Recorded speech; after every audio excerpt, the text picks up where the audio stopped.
Assalamualaikum warahmatullahi wabarakatuh. Waalaikumsalam warahmatullahi wabarakatuh.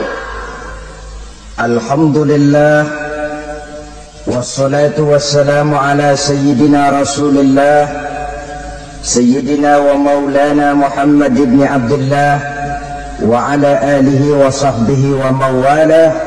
La haula wa la quwwata illa billah, amma ba'du. Bapak-bapak, ibu-ibu, saudara-saudara kaum muslimin rahimakumullah. Rumah tangga bahagia menurut agama kita. Sebagaimana yang sama kita maklum bahwa manusia hidup memerlukan idola, memerlukan figur-figur yang akan dijadikan contoh di dalam kehidupannya. Sifat ini dinamakan hubbut taklid atau kecenderungan untuk meniru, dan nampak lebih menonjol pada kehidupan anak-anak remaja atau para pemuda. Siapa yang menjadi idolanya, siapa yang menjadi sentral figur dalam kehidupannya, itulah yang akan dijadikannya sebagai contoh. Kalau idolanya adalah Mick Jagger misalnya, maka tentu yang akan dicontohnya adalah Mick Jagger. Mulai gaya rambutnya, gaya pakaiannya, sampai kepada gaya jalan dan hidupnya. Soal pantas atau tidak pantas urusan nomor 16. Yang penting nyontoh dulu. Inilah kecenderungan daripada manusia. Bagi kita umat Islam, contoh ideal, figur sentral yang sepatutnya jadi idola tidak lain adalah junjungan kita Nabi besar Muhammad sallallahu alaihi wasallam. Beliau menjadi contoh dan panutan oleh karena kepribadiannya yang kompleks. Sejak dari seorang pemimpin negara yang adil, sampai kepada seorang jenderal yang gagah berani di medan perang, sampai kepada seorang diplomat yang ulung, pedagang yang jujur, suami yang bertanggung jawab, ayah yang penuh kasih sayang dengan anak-anaknya, dan di dalam keseluruhannya beliau merupakan uswatun hasanah. Termasuk dalam membina rumah tangga bahagia, contoh kita tidak lain adalah rumah tangga beliau. Bagaimana sih rumah tangga Nabi kita itu? Beliau berkata dalam dua kalimat yang singkat tapi punya pengertian yang sangat luas dan dalam tentang rumah tangganya.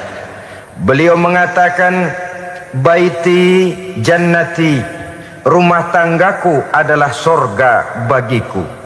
Satu cerminan yang merupakan refleksi dari keadaan yang membawa kebahagiaan. Padahal sepanjang sejarah yang kita baca, rumah beliau kecil saja. Sarapan pagi pun cuma seteguk air zam-zam, sepotong roti, kadang-kadang sebutir kurma. Tidurnya di atas kain kasar yang separuh jadi selimut, separuh jadi alas tidur. Tetapi di tengah kondisi yang semacam itu, beliau sanggup berkata, baiti jannati, rumah tanggaku adalah surga bagiku. Kenapa kita yang hidup di zaman sekarang, di mana fasilitas sesungguhnya serba lebih menunjang untuk berkata semacam itu, malah kita berkata sebaliknya, baiti nari, rumahku adalah laksana neraka bagiku. Padahal kalau dilihat, rumahnya pun kadang-kadang bertingkat, kendaraan serba berkilat, uang banyak berlipat-lipat, istri pun tak kurang cantik memikat, kadang-kadang jumlahnya 4. Tapi tiap hari kiamat tidak ada ketenangan dan ketentraman di rumah tangga. Saudara hadirin kaum muslimin rahimakumullah, mengapa Rasul sampai mengatakan baiti jannati, rumahku adalah laksana surga bagiku? Inilah pokok pembicaraan kita pada pertemuan kali ini. Sebagaimana yang kita maklum bahwa nikah dalam pandangan Islam bukan hanya sekedar untuk memenuhi kebutuhan biologis manusiawi, Tidak hanya sekedar untuk memperkembangbiakkan keturunan, dan juga tidak pula untuk memperturutkan hawa nafsu. Lebih daripada sekedar itu, nikah dalam pandangan Islam merupakan ibadah. Oleh karena ibadah, maka seluruh tujuan ibadah, apakah dia bernama solat, apakah dia bernama puasa, zakat, sodako, haji dan lain sebagainya, seluruh daripada tujuan ibadah target utamanya adalah mardhatillah atau keridhaan daripada Allah Subhanahu wa taala. Kalau nikah itu ibadah, maka sesungguhnya tujuan utama dari pelaksanaan suatu pernikahan tidak lain hanya untuk mencari keridhaan dari Allah Subhanahu wa taala. Bukankah kalau kita tanya tiap orang yang melakukan nikah, kenapa sih kamu nikah dengan dia? Jawabannya bisa macam-macam. Yang umum, karena saya cinta dia. Ada yang berkata, karena saya ingin mendapat ketenangan hidup. Ada yang bilang, karena saya ingin hidup teratur. Ada yang mengakui, karena saya ingin dapat keturunan dan lain sebagainya. Tetapi sesungguhnya menurut ajaran agama, kalau nikah merupakan ibadah, jawaban intinya ialah saya melakukan nikah untuk mencari keridhaan dari Allah Subhanahu wa taala. Ini konsekuensinya kalau nikah merupakan bagian daripada ibadah. Rumah tangga yang didirikan atas dasar mencari keridhaan Allah, maka akan diwarnai oleh nilai-nilai luhur daripada ajaran agama. Tanpa harta orang memang sulit untuk bahagia, tapi harta bukan jaminan orang lalu akan bahagia. Harta pada suatu saat akan berakhir, kecantikan akan berkurang, pangkat dan jabatan akan sampai kepada batasnya. Tetapi agama, keyakinan, nilai-nilai iman, itulah pegangan kita yang kekal dan abadi. Sebab itu dalam surah Ar-Rum ayat ke-21 Allah Subhanahu wa taala menjelaskan, "Wa min ayatihi an khalaqalakum min anfusikum azwajan litaskunu ilaiha wa ja'ala bainakum mawaddatan wa rahmah." Dan di antara tanda-tanda kebesaran Allah, dijadikannya bagimu istri-istrimu dari diri kamu sendiri, litaskunu ilaiha, agar kamu bisa hidup tenang bersamanya, wa ja'ala bainakum mawaddatan wa rahmah, dan dijadikannya di antara kamu rasa cinta dan kasih sayang. Umumnya pernikahan terjadi karena mawaddatan wa rahmah ini, cinta dan kasih sayang.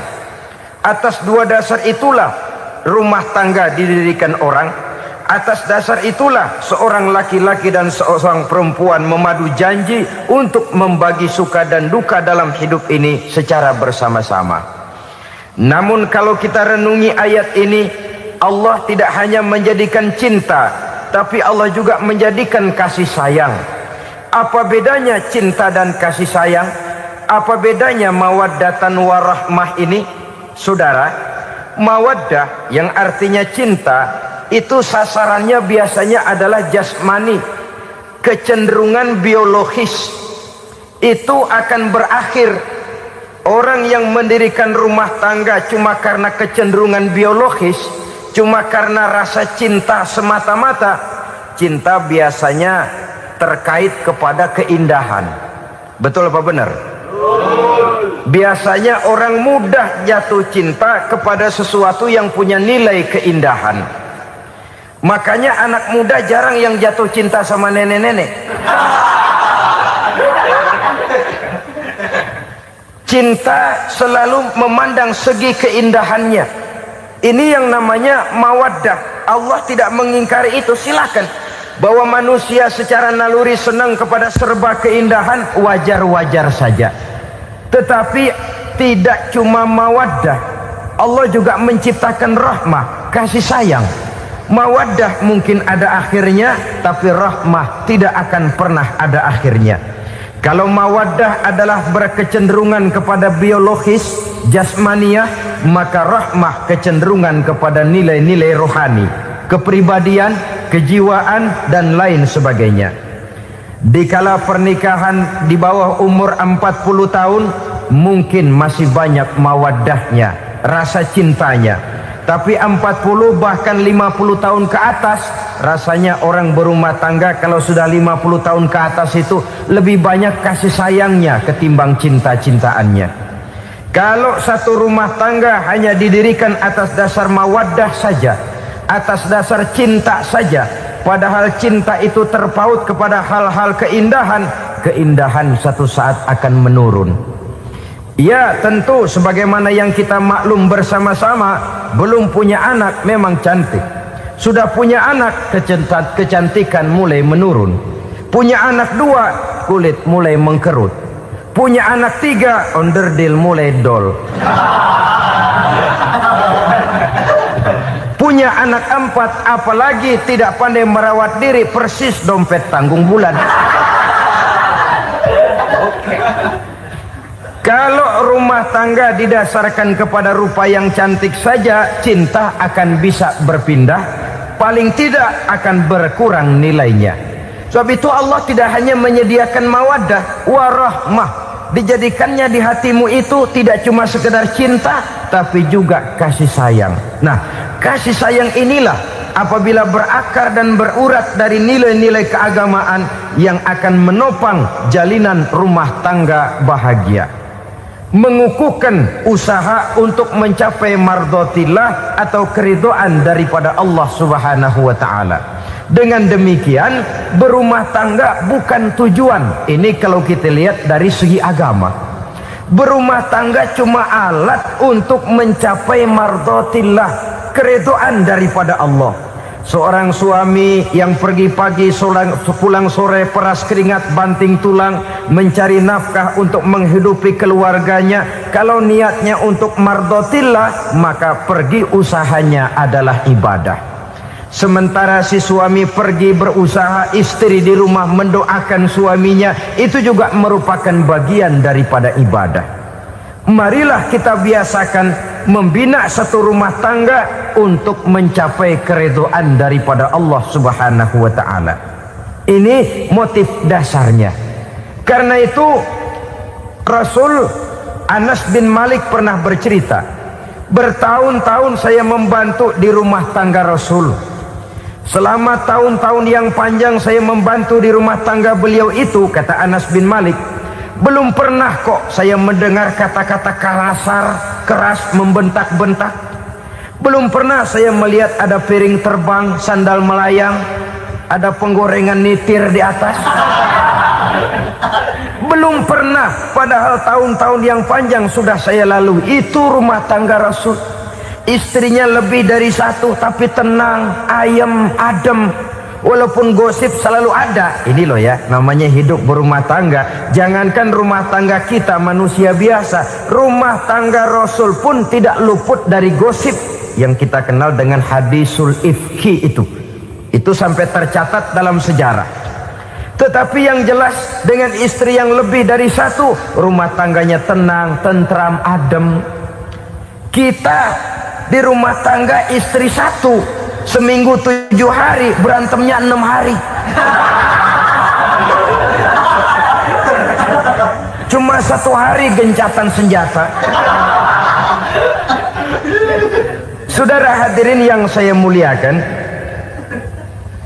kalau tujuan rumah tangga adalah mardotillah, apa ciri dari suami istri yang menegakkan rumah tangga untuk mencapai ridho Allah itu? Pertama, sepasang suami istri yang membina rumah tangga semata-mata untuk mencapai keridhaan Allah, cirinya yang pertama, bersyukur apabila beroleh nikmat. Ini ciri yang pertama. Bersyukur kepada Allah, kepada sesama berterima kasih. Suami berterima kasih kepada istri, bertahun-tahun didampingi hidupnya, dicucinya pakaiannya, dimasaknya makanannya. Tidak istri mengeluh walau hidup lebih banyak kurangnya daripada cukupnya. Suami pandai berterima kasih kepada istrinya. Sementara istri pun bisa berterima kasih kepada suaminya. Bertahun-tahun suami peras keringat, banting tulang mencari nafkah. menjadi palang dada terdepan apabila ada masalah-masalah yang besar. Kedua-duanya lalu punya timbangan. Nah inilah ya, saya pesan kepada suami, kepada para suami, kepada para istri, supaya di rumah ada timbangan. Perlunya apa? Kalau pada satu saat istri kita salah, suami cepat-cepat ambil timbangan, lalu ditimbang mana yang lebih berat, salahnya atau dosanya, benarnya atau kesalahannya.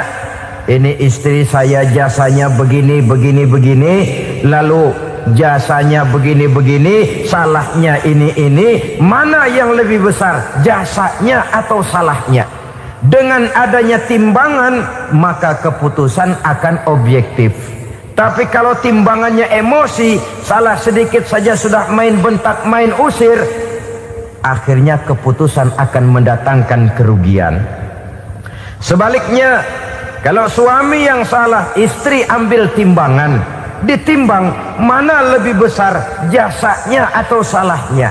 Jangan sampai nanti terjadi pepatah, panas setahun habis dihapus oleh hujan satu hari.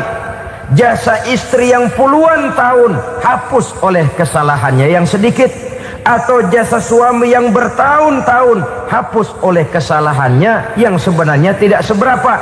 Akibat apa itu terjadi? Karena tidak adanya timbangan. Dari rasa bersyukur dan dari rasa berterima kasih ini, saudara-saudara, akan timbullah sifat saling menghargai. Suami menghargai istri, istri pun menghargai suami. Istiqomah, dikasih uang 5.000 senyum, dikasih uang 500 senyum. Itu namanya istri yang pandai bersyukur. Kalau tidak, 5.000 nyengir, 500 manyun. Tahu manyun? Kayak bemok nyari setoran, monyong saja. Ada sikap istiqomah di dalam membina kehidupan berumah tangga ini. Lalu mengerti posisi suami, ini termasuk tanda berterima kasih.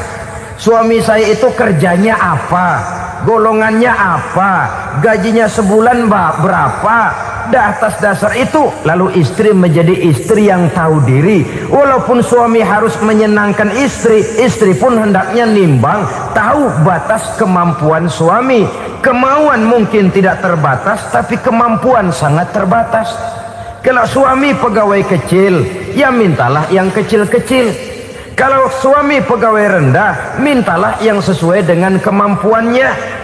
Jangan suami gajinya cuma 50.000 sebulan, istri menuntut minta dibeliin gelang yang kayak velg beca.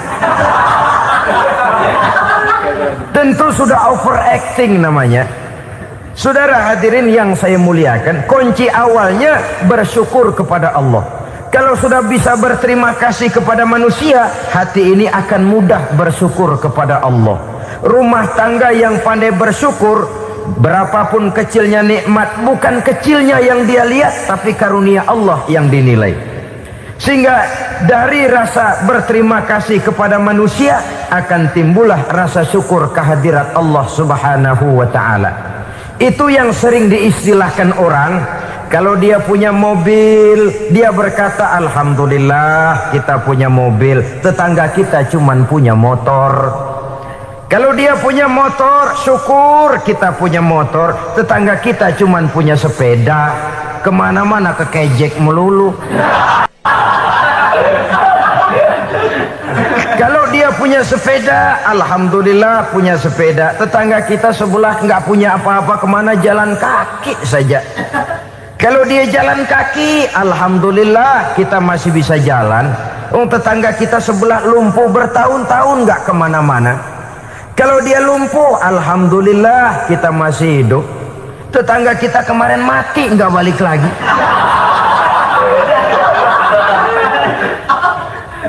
Lalu akan timbul rasa syukur. Tapi kalau sudah lumpuh ngelihat yang bisa jalan ngelihat yang naik sepeda, yang punya sepeda lihat yang punya motor lihat yang punya mobil lihat yang punya pesawat. Kapanlah kita ini pandai bersyukur? Sebab kesenangan seperti pelangi, tidak pernah di atas kepala kita, selalu kelihatannya di atas kepala orang lain. Sehingga kalau ngobrol orang sering bilang, lu sih enak lo gue lihat, gue keblangsak amat nih ya. Setiap orang ngomong kepada kita begitu nadanya. Kita yang dilihat enak, sementara kita melihat orang lain enak. Tukang tahu melihat tukang tempe enak, tukang tempe melihat tukang tuak enak, tukang tuak bilang tukang sirsak enak. Enak itu seperti pelangi. Namun kalau kita mau merenungi, tidak pernah Allah berhenti memberikan nikmat kepada kita. Sejak kita bangun tidur sampai kita tidur kembali, bahkan tidur itu sendiri, seluruhnya tidak pernah putus dari nikmat Allah. Bahagia ada di gubuk reot, bahagia ada di rumah mewah, bahagia ada di hati kopral, bahagia ada di hati jenderal, di gunung dan di kota, di hutan belantara dan di desa, di keheningan malam atau di keramaian siang. Kalau kita mau mencari, bahagia selalu ada. Tapi hati yang tidak pandai bersyukur, bagaimanapun banyak kebahagiaan yang meliputi hidupnya, dia tidak akan pernah pandai mensyukurinya. Maka berterima kasihlah kepada istri, berterima kasihlah kepada suami, bersyukurlah kehadirat Allah Subhanahu wa ta'ala. Saya sering mengatakan, sebaliknya seorang suami bagaimanapun kondisi istrinya, kalau itu memang jodohnya, beranilah berkata, istriku adalah Romeoku, istriku adalah Julietku, atau istriku adalah Sri Kandiku. Biarin pengkor ya pengkor, gak ada urusan. Mensyukuri. Kalau tidak mensyukuri, yang timbul lalu sesalan. Kalau sudah sesalan, mudah umpat mengumpat, caci mencaci dalam rumah tangga, lalu terjadilah kegaduhan. Ketenangan sulit kalau sudah tidak ada unsur saling menghargai itu. Lebih celaka lagi kalau sudah mengarah kepada penyesalan. Kata istrinya, bang gue nyesel kawin sama lu. Suami digituin mungkin gede kepalanya. Kalau lu nyesel apalagi gua, makin nyesel. Iya, coba pikir bertahun-tahun kita berumah tangga, memangnya abang bisa beliin apa sama saya? Itu juga gerobok kalau nggak ngeridit bang. Kalau nggak ngeridit, memangnya kamu bayar kreditan pakai daun pisang? Saudara hadirin yang saya hormati, ini saya tekankan kepada ibu-ibu karena penyakit perempuan umumnya. Pernah Rasul itu pulang Isra Mi'raj cerita, saya pulang Isra Mi'raj diperlihatkan neraka. Neraka ya Rasul? Lalu bagaimana? Saya lihat kok isinya kebanyakan perempuan. Perempuan. Laki juga tidak sedikit. Cuma kebanyakan kok perempuan. Apa perempuan tidak sholat ya Rasul? Sholat. Tidak puasa? Puasa. Tidak ngaji? Rajinan dia sama suaminya. Tapi kenapa lebih banyak di sana? Rasul berkata, hunna yakfurnal asir. Penyakit umum dari perempuan tidak pandai berterima kasih kepada suaminya. Ini rupanya penyakit umum dari tahun atu. Saudara hadirin yang saya muliakan, jadi rumah tangga yang didirikan atas dasar mencapai ridho Allah, maka kelihatan dari pasangan suami istri menjadi orang yang pandai bersyukur terhadap nikmat. Bukankah dalam surah Ibrahim ayat 7 Allah berjanji, la in syakartum la azidannakum wa la in kafartum inna azabi lasyadid. Kalau kamu pandai bersyukur, aku tambah nikmatku. Kalau kamu ingkar, tidak mau bersyukur, azabku itu hebat dan pedih. Rumah tangga yang suami istrinya tidak bersyukur disiksa oleh perasaannya sendiri. Tetangganya dapat nikmat, dia yang meriang. Tetangganya dapat kesenangan, dia yang sakit hati. Dia tidak melihat nikmat yang diberikan kepadanya. Nikmat yang orang lain punya aja yang diincar. Nikmat orang lain aja dihitung-hitung. Tangga kita, si Ano baru habis beli yang sebelah belilir habis beli kukusan. Cuma sekedar kukusan saja. Orang lain beli apa-apa jadi bahan diskusi di rumahnya. Orang lain saja yang diusut. Timbul dendam kesumatnya, timbul hasutnya. Dia tidak bersyukur dengan nikmat yang ada dalam rumah tangganya. isi rumah tangga semacam itu disiksa oleh perasaan hasutnya sendiri. Jauh dari kebahagiaan, kering hatinya, miskin jiwanya, merana batinnya. Kalau sudah ke sana, jauhlah rumah tangga dari pantulan sinar kebahagiaan. Saudara-saudara, kita lihat rumah tangga Rasul. Dari rumah yang kecil, dari tempat tidur yang sarapnya kain kasar, separuh jadi selimut lagi, keluar ucapan baiti jannati. Kenapa? Beliau orang yang pandai bersyukur kepada Allah, bisa berterima kasih kepada istri-istrinya, dan istrinya pun pandai berterima kasih kepada Rasul dan bersyukur kehadirat Allah Subhanahu wa taala. Maka nikmat lalu bertambah. Makin kita syukuri nikmat, makin tambah itu. La azidannakum, janji Allah, pasti aku tambah nikmatku kepadamu jikalau kamu pandai mensyukurinya. Tapi kalau kamu ingkar, tidak pandai bersyukur, awas, nikmat bisa berubah menjadi azab kalau kita tidak pandai-pandai mensyukurinya. Jadi cirinya yang pertama, rumah tangga bahagia itu apabila suami istri pandai bersyukur terhadap nikmat yang diberikan oleh Allah Subhanahu wa taala. Satu. Cirinya yang kedua, rumah tangga yang berdasarkan untuk mardotillah, mencapai keredoan Allah, sabar apabila mendapat cobaan. Namanya orang berumah tangga itu persis berlayar di lautan. Suami istri adalah dua orang yang memegang kemudi. Kalau berlayar ombak tenang, angin bertiup sepoi-sepoi basah, lalu bila malam datang bulan bersinar, bintang gemintang gemerlapan, berlayar memang nikmat. Tapi satu saat angin puting beliung bertiup, gelombang menggunung, halilintar menyambar, kemudian petir berkilat.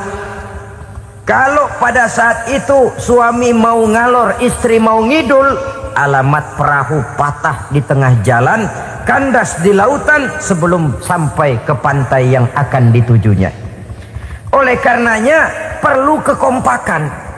Maka sejak awal seharusnya dalam akan membina rumah tangga yang bahagia itu lebih baik bicara yang pahit-pahit saja, supaya terjadi kesamaan langkah apabila menghadapi kesulitan dan cobaan.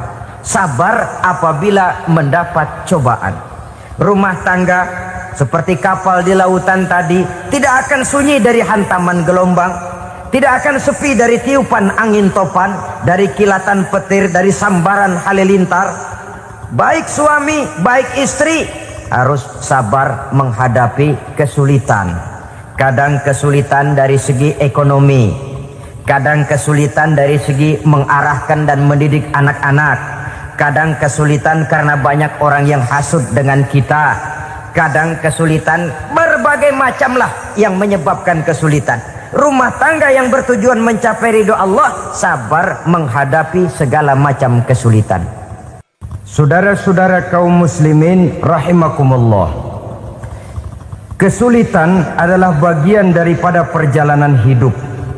Siapa orangnya yang tidak pernah menemukan kesulitan dalam kehidupan? Rasanya hampir tidak ada. Dan memang kesulitan bukan untuk ditakuti. Kesulitan justru untuk diatasi, dicarikan jalan keluarnya. Begitulah suami istri yang bertujuan mencari ridho Allah. Manakala suami berada dalam kesulitan, istri mencarikan jalan keluar atau berusaha memberikan jalan keluar. Sebaliknya, manakala istri dalam kesulitan, suami bisa mencarikan jalan keluarnya. Sabar dalam menghadapi segala macam kesulitan. Dalam surah Luqman ayat 17, Allah Subhanahu wa taala berfirman, "Wasbir 'ala ma asabak. Inna dzalika min azmil umur." Dan bersabarlah terhadap apapun yang menimpa kamu. Bersabarlah terhadap segala kesulitan yang kamu hadapi, karena sesungguhnya yang demikian itu merupakan sebagian dari perkara-perkara yang telah ditetapkan oleh Allah Subhanahu wa taala. Saudara-saudara kaum muslimin yang berbahagia, kunci sabar sesungguhnya terletak pada keyakinan bahwa segala sesuatu berasal dari Allah dan segalanya akan kembali kepada Allah Subhanahu wa ta'ala. Rumah tangga yang sabar di dalam menghadapi kesulitan-kesulitan biasanya akan lebih mudah mencari jalan keluar. Tapi kalau sedikit kesulitan datang, kita tertimpa oleh kepanikan, oleh kegelisahan, dan oleh ketakutan yang tidak beralasan, maka kesulitan itu bukan saja tidak dapat diatasi, malah rasanya akan menjadi semakin besar di dalam kehidupan kita. Tidak ada rumah tangga yang tidak pernah berhadapan dengan kesulitan, bagaimanapun besarnya rumah tangga itu. Itulah sebabnya kita memerlukan orang lain. Hidup berumah tangga itu seperti orang punya mata. Kalau mata kita kelilipan, kalau mata orang lain kelilipan, gampang kita tiup. Tapi kalau mata kita sendiri yang kena kelilipan, tentu kita memerlukan orang lain untuk meniupnya. Oleh karenanya, suami istri harus saling mencarikan jalan keluarnya. Walaupun kerjanya berbeda, suaminya pergi mencari nafkah, istrinya berdoa di rumah. Kalau perlu melakukan sholat duha, mendoakan agar usaha suaminya dimudahkan, dan begitu selanjutnya. Sehingga dengan adanya kebersamaan, walaupun tidak selalu bersama-sama, maka masing-masing melaksanakan tugas dengan tenang dan merasa yang satu berbuat untuk kepentingan yang lain. Inilah cirinya yang kedua, sabar bila mendapat dan berhadapan dengan segala macam kesulitan. Kadang orang mendapat kesulitan itu berkeluh kesah. Bukan berkeluh kesah, tapi mencari jalan keluar dan mengambil hikmah yang ada di dalamnya apa. Karena bukan kemudahan, kesulitan yang membuat orang dewasa. Bukan kemudahan, tapi kesulitan yang membuat orang berpikir, dinamis, kreatif. Kalau seluruh jalan yang kita tempuh mudah saja, gampang saja, rasanya monoton kita ini. Kehilangan dinamika dalam perjuangan. Kesulitan yang membuat orang matang, kesulitan yang menempa kepribadian untuk lebih dewasa menghadapi bahtera kehidupan, membuat pandangan makin arif, wawasan makin luas, dan analisa semakin tajam. Sama saja dalam hidup. Sesungguhnya pujian sering menjadi racun, dan caci maki kalau kita tanggapi secara positif sering membuat kita makin dewasa. Jarang orang berpikir kalau dipuji, tapi baru dia merenung dan mencari diri setelah dicaci maki dan dikritik habis-habisan. Walaupun watak umum manusia senang dipuji, marah kalau dicaci maki. Biasanya kalau ketemu cewek cakep kita bilang, kamu cakep deh. Dia paling bilang, ah abang bisa aja. Walaupun dia bilang, ah abang bisa aja, hidungnya mah tetap mekar.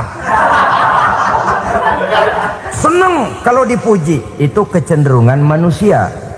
Marah kalau dicaci maki, marah kalau dikritik. Tapi sesungguhnya pujian sering jadi racun, caci maki sering jadi obat. Orang takut minum obat karena pahitnya, padahal efeknya itu akan lebih memberikan kesehatan kepadanya. Orang takut menghadapi kritik, orang takut dan tidak ingin dicaci maki, padahal itulah yang sesungguhnya menjadi cambuk kalau tidak dia salah tanggap, menjadi sugesti yang mendorong dia lebih maju lagi. Karena memang bukan pujian, tapi caci maki dan kritik yang membuat kita makin berpikir tajam. Jadi rumah tangga yang berhadapan dengan kesulitan demi kesulitan, biasanya kalau ditanggapi dengan sabar akan makin mengokohkan fondasi rumah tangga itu sendiri. Tapi kalau kesulitan dihadapi dengan tidak sabar, lalu mencari jalan pintas, kesulitan ekonomi, kebetulan istrinya cakep, istrinya disuruh ngojek. Dah lu ngojek aja deh, gua nungguin setoran dah. Suami tapak di rumah. Saudara hadirin yang saya muliakan, buat sepintas memang mendatangkan materi itu, mengatasi kesulitan ekonomi, tapi apakah bahagia? Walaupun rumah bisa jadi besar, perabotan bisa serba lebih lengkap dan ada, tapi apakah semuanya mendatangkan bahagia? Sementara suami kehilangan rasa cemburunya, dan dalam agama itu disebut dayus. Dayus, suami yang tidak punya rasa cemburu kepada istrinya. Dan orang dayus kayak begitu, haram mendapat bau sorga. Bau sorga saja tidak dapat, apalagi masuk ke dalamnya. Ya tapi juga jangan lantas mentang-mentang harus cemburu sama istri, overacting. Suaminya nawar sayuran, laki pulang ngomel, lu pacaran ya sama tukang sayur. Itu juga over, saudara-saudara. Kesulitan ekonomi diatasi dengan sabar. Sabar dalam arti berusaha dengan tidak mengambil jalan pintas, berusaha tetap berada di jalan yang diridhoi oleh Allah. Ini yang jadi problema ini rumah tangga sekarang ini, kesulitan ekonomi, di mana lapangan kerja sulit, di mana persaingan hidup tajam, sedangkan kita hidup ingin seperti orang lain. Kita mudah gelap mata, mudah picik pandangan, mudah sulit pertimbangan, lalu mengambil jalan pintas. Kadang menjual akidah, menjual keimanan. Kebetulan penderingan kering, ada yang nawarin beras 3 liter sama Supermi 2 bungkus. Hari Minggu diajak ke gereja mau. Itu iman kena beras 3 liter telap. Kesulitan ekonomi, saudara-saudara. Sehingga Imam Ali pernah berkata, kadal fakru ayyakuna kufran.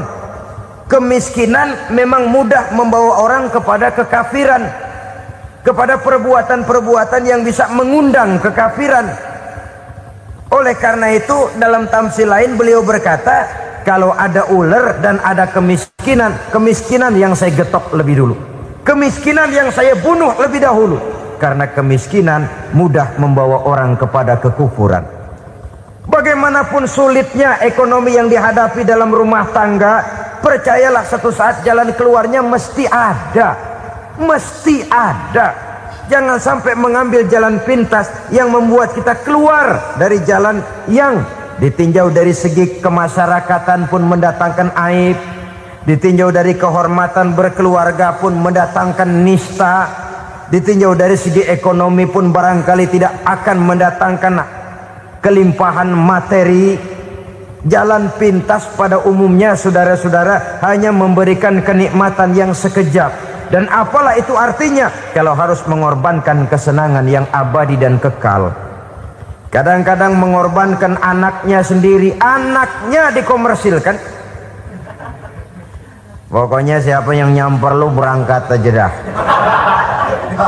Asal pulang nenteng pisang sama jeruk sebongsang, orang tua udah anteng aja udah.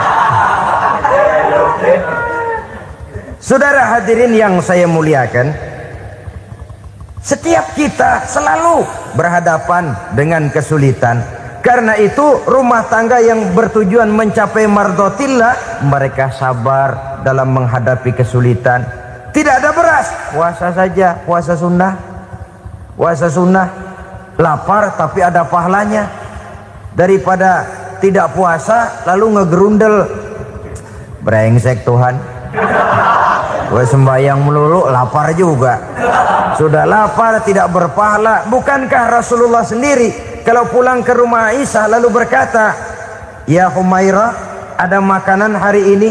Ada makanan yang enggak ada bang. Alhamdulillah kalau begitu saya puasa. Pulang dari mana-mana perut lapar, mau makan tidak ada makanan, bukan marah, bukan ngamuk, puasa. Maka boleh puasa sunnah, niatnya udah siang, jam 10, jam 11, asal dari pagi belum makan apa-apa. Niatnya jam 10, sah, dengan catatan dari pagi belum makan apa-apa. Jangan sudah sepiring setengah baru niat, itu lain. Itu ngojek namanya itu. Pengertian dalam kesulitan. Satu malam beliau pulang dari masjid agak larut. Habis ngajar banyak yang bertanya, ketuk pintu, assalamualaikum. Assalamualaikum. 3 kali beliau memberi salam, tidak ada jawaban, tidak dibukakan pintu. Rupanya istri beliau lelah bekerja di waktu siang, tidurnya pules benar. Marahkah Rasul? Tidak. Beliau gelar sorban, tidur di depan pintu. Asraful anbiya wal mursalin ini, Rasul termulia ini, karena menghargai istrinya, tidur di depan pintu. Sampai Aisyah bangun sepertiga malam, terkejut buka pintu, suaminya ada di depan pintu. Beliau bangunkan. Ketika dibangunkan, Rasul lebih dulu berkata, maaf sayang, saya pulang terlambat. Sudah nggak dibukain pintu, tidur di depan, dibangunin, beliau duluan yang minta maaf. Pengertian. Kalau emosi, memang nggak dibukain pintu, tidur di depan. Begitu dibukain, yang enak kita tunjuk jidatnya.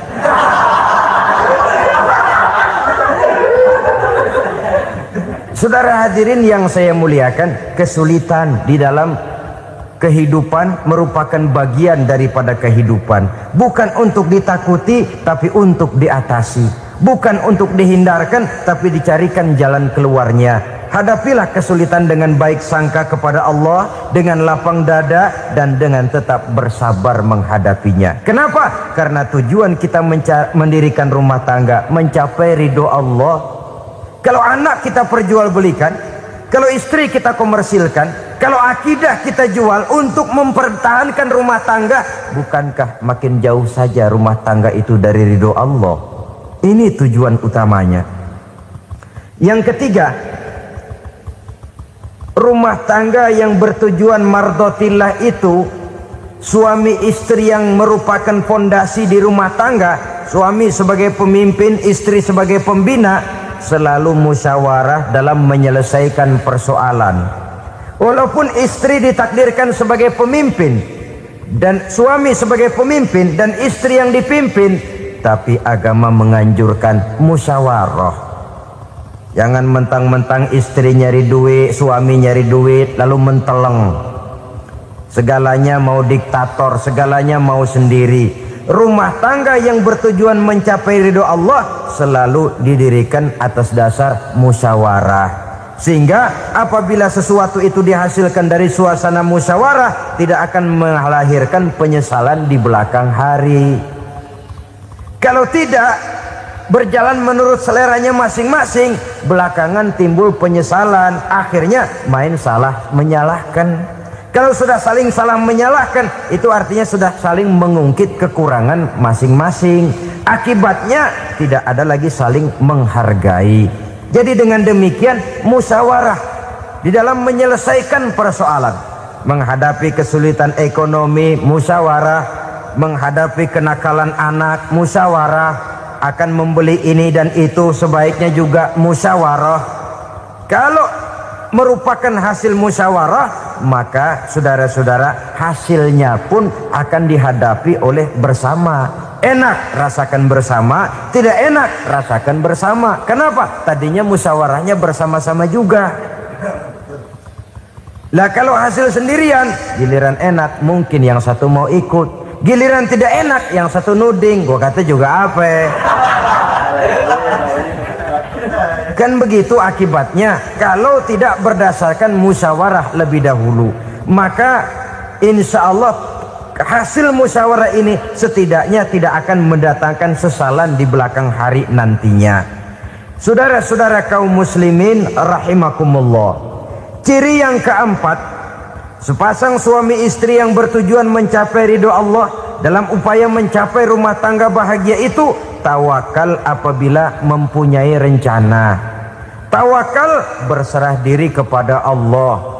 Bukan berserah diri dalam artian mutlak yang mengarah kepada fatalism atau predestination. Kita sering mengartikan tawakal secara salah. Belum apa-apa sudah menyerahkan diri kepada Allah. Emang semuanya terjadi menurut maunya Allah dah. Gak usah ngapa-ngapain, bagaimana Tuhan aja dah.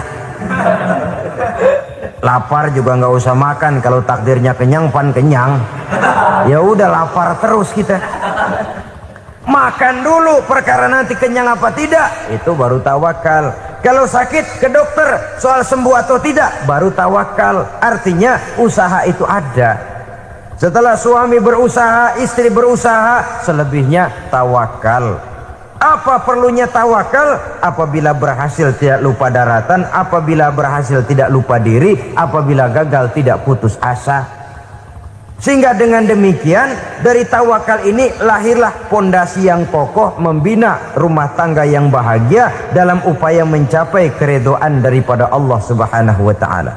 Apapun yang kita laksanakan di rumah tangga, tujuan intinya tetap untuk mencapai keridhaan Allah. Beli kendaraan untuk mencapai ridho Allah, lalu dipakai ngaji, dipakai ke masjid dan sebagainya. Beli peralatan rumah tangga untuk mencapai ridho Allah. Mendidik anak untuk mencapai ridho Allah, membantu keluarga untuk mencapai ridho Allah, dan begitu selanjutnya. Tawakal apabila mempunyai rencana. Kemudian cirinya yang kelima, suami istri yang bertujuan mencapai ridho Allah selalu mempererat silaturahmi. Sebab seperti sudah saya sampaikan pada pertemuan terdahulu, dalam berumah tangga itu ada orang tua, ada mertua. Itu cuma perbedaan istilah, tapi hakikatnya adalah sama. Jangan karena perbedaan istilah lalu menyebabkan kita berbeda sikap. Kalau sudah berbeda sikap, tentu akan melahirkan perasaan yang tidak simpatik. Sebaiknya suami istri kalau sudah berumah tangga, jadikanlah orang tua tempat cerita yang enak saja. Yang tidak enak telan berdua, yang pahit rasakan berdua, kesusahan dan kesulitan atasi berdua. Giliran enak ngomong sama orang tua, giliran senang cerita sama mertua. Sekarang kan kita balik, kalau lagi senang duitnya banyak, anteng di rumah, kalem aja. Tapi lalu waktu susah, waktu susah, cerita kepada orang tuanya, cerita kepada mertuanya. Lalu kapan kita mau menyenangkan orang tua? Sudahlah mereka susah mendidik kita di waktu kecil, membesarkan kita, melakukan segala macam pengorbanan. Demi setelah kita berumah tangga, kesulitan rumah tangga kita tumpahkan juga kepada mereka. Pererat silaturahmi dan usahakan agar seluruh keluarga hanya menjadi tempat kita cerita yang enak-enak saja. Istilah sehari-harinya, kalau di rumah kita makan sama sayur bayam, keluar rumah diem, malah seluitan. Tetangga tanya, lu makan kayaknya enak banget apa sih? Daging ayam.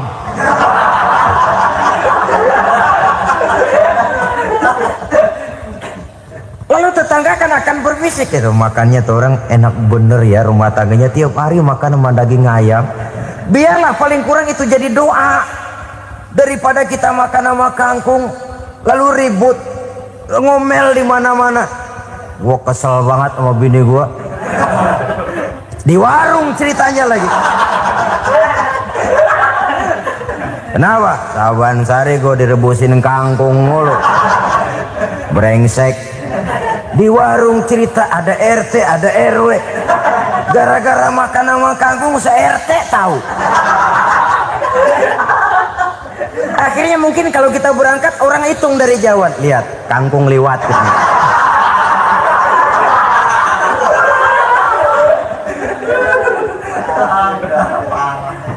Bisa menjaga yang disebut security informasi, rahasia rumah tangga. Bahkan pernah saya berikan contoh karena ingin menghargai. Suami beliin kain batik buat istrinya. Istri tahu begitu sepintas, nih kain jelek nih. Tapi karena mau menyenangkan suaminya, dia bohong. Bagaimana bu, kain yang bapak beliin? Aduh bagus bener pak, bagus sekali itu kain. Warnanya pak emang yang model begitu tuh. Tetangga kita mana ada yang pakai kain begitu pak? Ya emang nggak ada, jelek. Menghargai. Sebab kalau waktu itu si istri jujur, yang timbul sakit hati suami. Bagaimana bu kain yang saya beliin? Goblok lo. Kain begitu dibeliin di pasar juga banyak 1.400. Campur odol lagi. Sudahlah suami punya niat baik, sampai rumah digoblok-goblokin, tidak ada lagi rasa saling menghargainya. Begitu pentingnya mempererat silaturahmi ini, sampai Nabi berpesan, isnani la yanzurullahu ilaihima yaumal qiyamah qati'ur rahim wa jarus su'. Ada dua golongan manusia yang di akhirat nanti tidak akan dilihat oleh Allah, tidak akan diopeni oleh Allah, didiemin aja. Siapa mereka? Pertama, orang yang suka memutuskan silaturahmi. Yang kedua, tetangga yang jahat dengan tetangganya. Dua golongan manusia ini, pemutus silaturahmi, kemudian juga tetangga yang jahat dengan tetangganya, ini tidak akan dipandang oleh Allah di hari akhirat nanti. Jadi pererat silaturahmi, sebab kita ini zon politikan, makhluk yang bermasyarakat, yang tidak bisa hidup sendirian. Setiap kita memerlukan orang lain. Kita disebut kaya karena ada yang miskin, kita disebut alim karena ada yang awam, kita disebut berkuasa karena ada rakyat jelata. Tanpa rakyat tidak ada penguasa, tanpa yang miskin tidak ada orang kaya. Kalau tidak ada yang jelek, siapa yang bilang cakep? Karena ngimbangi. Saudara hadirin, atas dasar ini mestinya kita selalu bersyukur dalam segala posisi. Tidak lalu salah terima kepada karunia yang diberikan Allah kepada kita. Saudara hadirin yang saya hormati, pererat silaturahmi, jadikan orang-orang tua kita tempat kita cerita yang enak-enak saja. Yang tidak enak, telan sendiri, usahakan sendiri, carikan jalan keluarnya sendiri. Setidaknya ya diam sajalah. Kalau belum bisa membalas budi baik orang tua, setidaknya jangan menyakiti hati orang tua kita. Sudah lelah dan payah dia mengasuh kita, membesarkan kita, merawat kita, demi setelah kita berumah tangga, seluruh kesulitan kita bawa lagi kepadanya. Karena itu buat para istri juga ini perhatian. Kalau dimarahi suami, jangan cepat-cepat pulang ke rumah orang tuanya. Nggak boleh diomelin dikit, main buntal aja. Gua pulang dah. Pulang. Sampai sana cerita habis-habisan, dikucek kejelekan suaminya. Nanti 2-3 hari balik aja lagi. Kan nggak lucu jadinya. Saudara hadirin, begitu juga suami. Mencaci maki habis istrinya, 2-3 hari baik aja lagi. Konyol, istrinya sudah dicaci maki habis-habisan, dijeleki leluhur-leluhurnya, 2-3 hari baik lagi, mesraan lagi. Kata bininya dalam hati, gua lu jelekin juga, lu pakai juga, payah.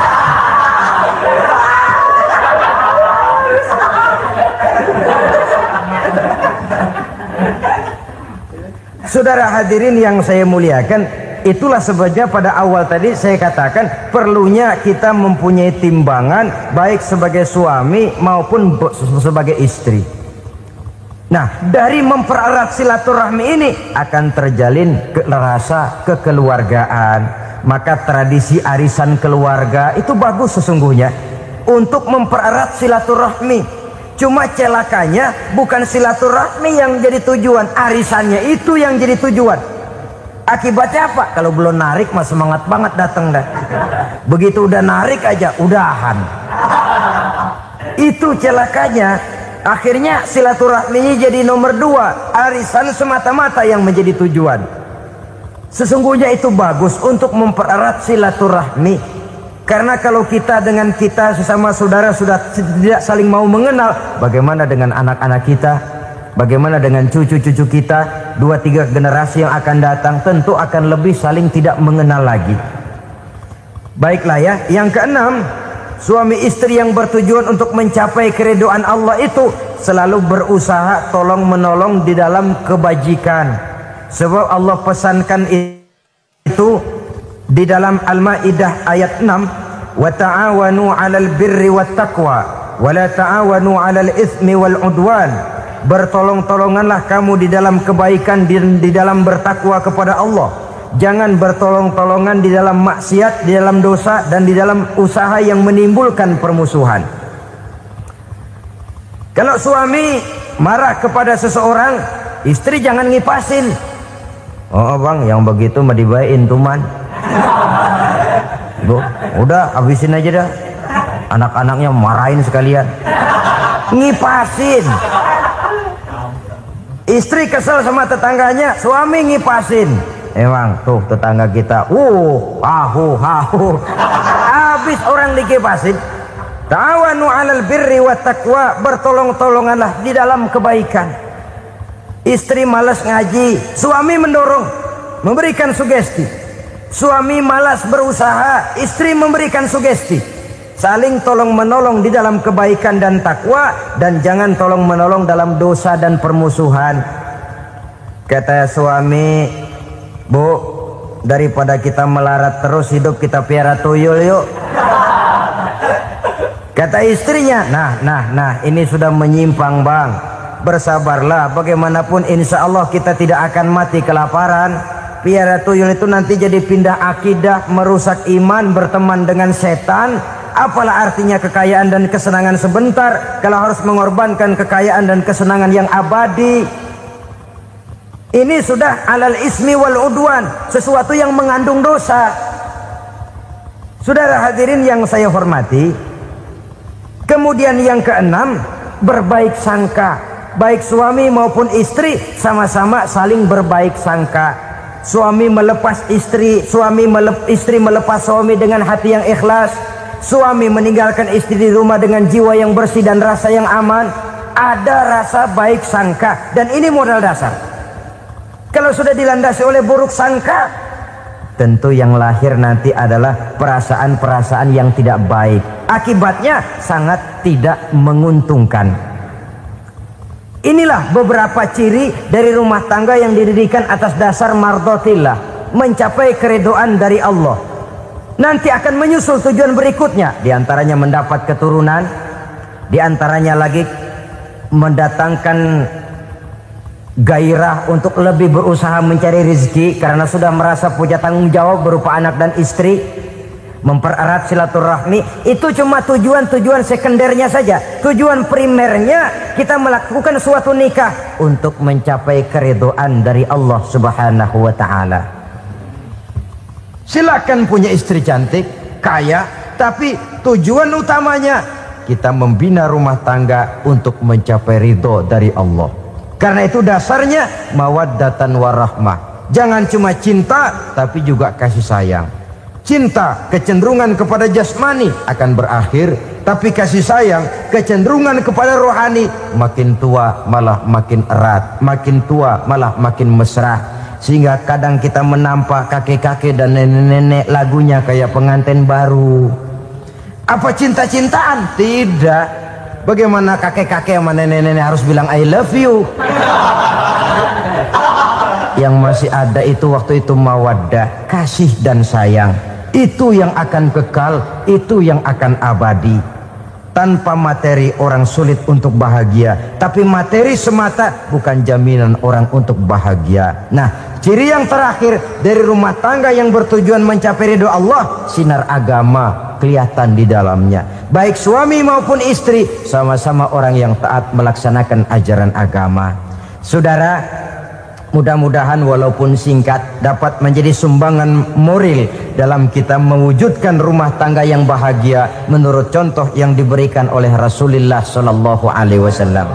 Terima kasih atas perhatian saudara. Mohon maaf atas segala kekurangan. Usikum wa nafsi bitaqwallah. Wassalamualaikum warahmatullahi wabarakatuh.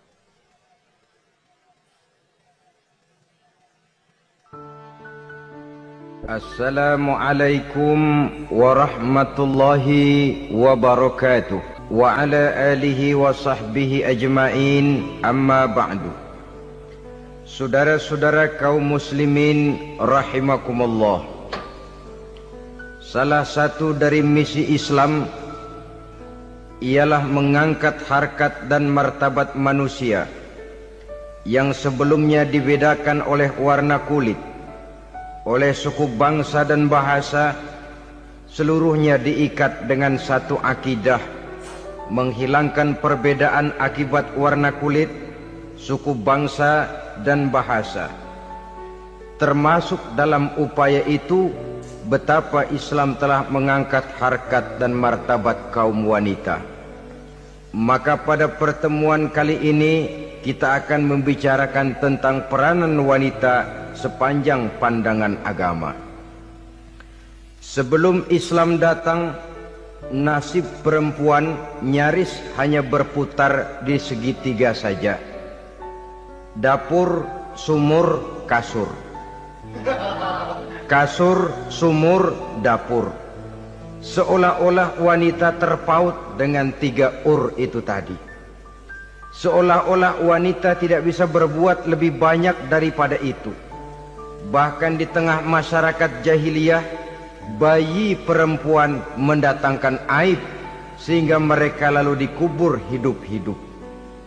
Maka datang Islam dengan tegas mencanangkan satu revolusi yang mengangkat harkat dan martabat kaum wanita.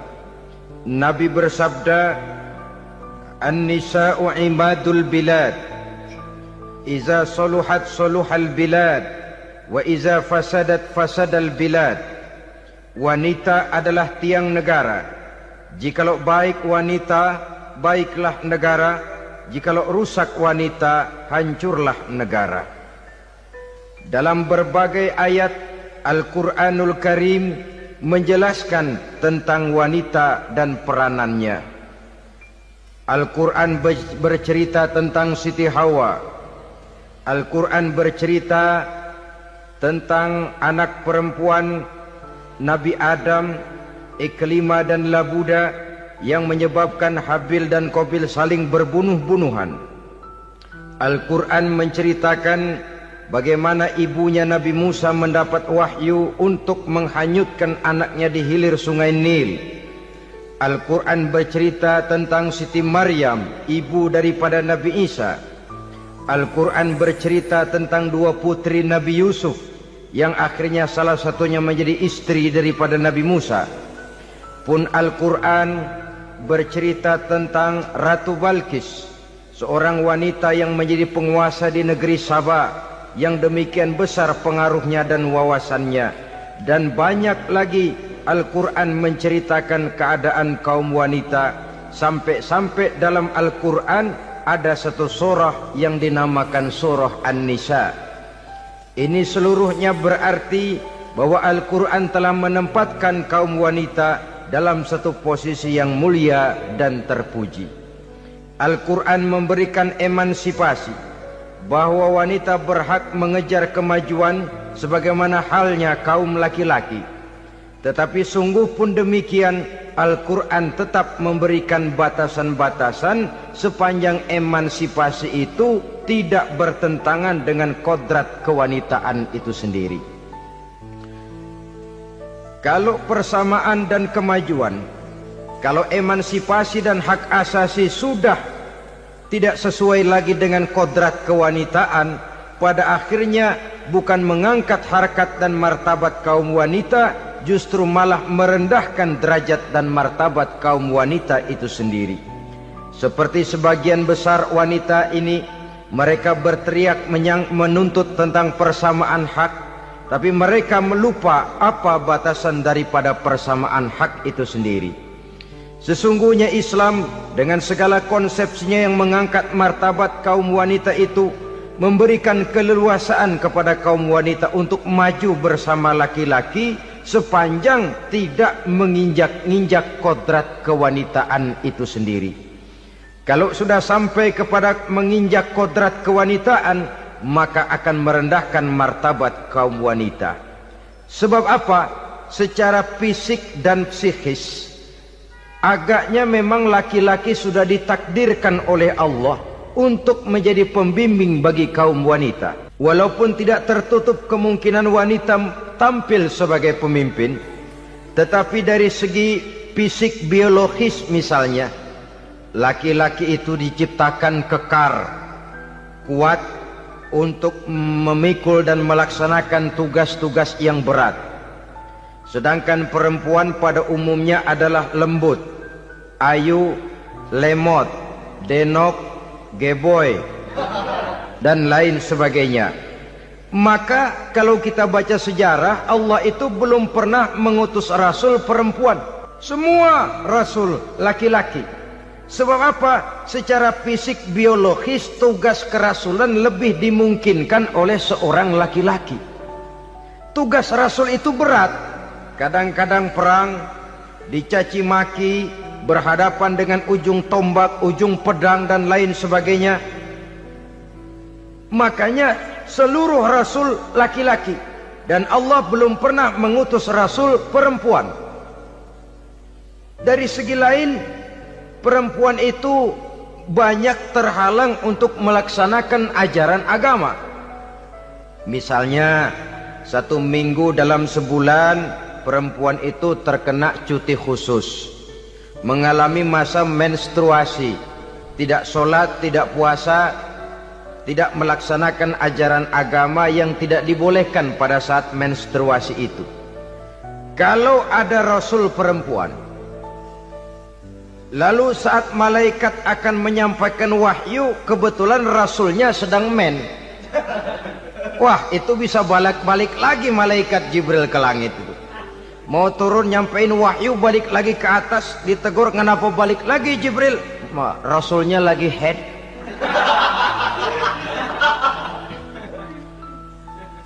Atau pada saat agama dalam bahaya, agama dalam hinaan, agama dalam ancaman, rasulnya perempuan kebetulan sedang hamil besar. Apa lalu perang ditunda? Pengumuman perang ditunda saja sampai rasul melahirkan. Tentu lebih tidak mungkin lagi. Secara fisik biologis laki-laki lebih memungkinkan untuk melaksanakan tugas kerasulan ini. Maka seluruh rasul yang diutus Allah adalah laki-laki. Saudara hadirin yang saya muliakan, sungguh pun demikian, Islam itu mengangkat martabat wanita sedemikian tinggi sebagai tiang negara yang menentukan jatuh dan bangunnya negara, yang ikut mewarnai bahkan menjadi warnanya suatu negara. Walaupun peranannya memang tidak begitu kelihatan, tapi sesungguhnya amat sangat menentukan. Oleh karenanya, secara umum emansipasi yang digariskan oleh Islam, emansipasi yang tidak bertentangan dengan kodrat kewanitaan di berbagai aspek kehidupan. Kalau sekarang emansipasi ini kelihatannya sudah salah pasang, salah kaprah. Bahkan belum lama kita menyaksikan bagaimana ada binaragawati. Di zaman sekarang perempuan sudah mulai angkat besi. Saya mulai mikir kalau perempuan sudah pada angkat besi, ini sudah tanda suaminya udah dekat dibanting-bantingin ini. Tahun-tahun mendatang mungkin akan menyusul perempuan mulai narik becak.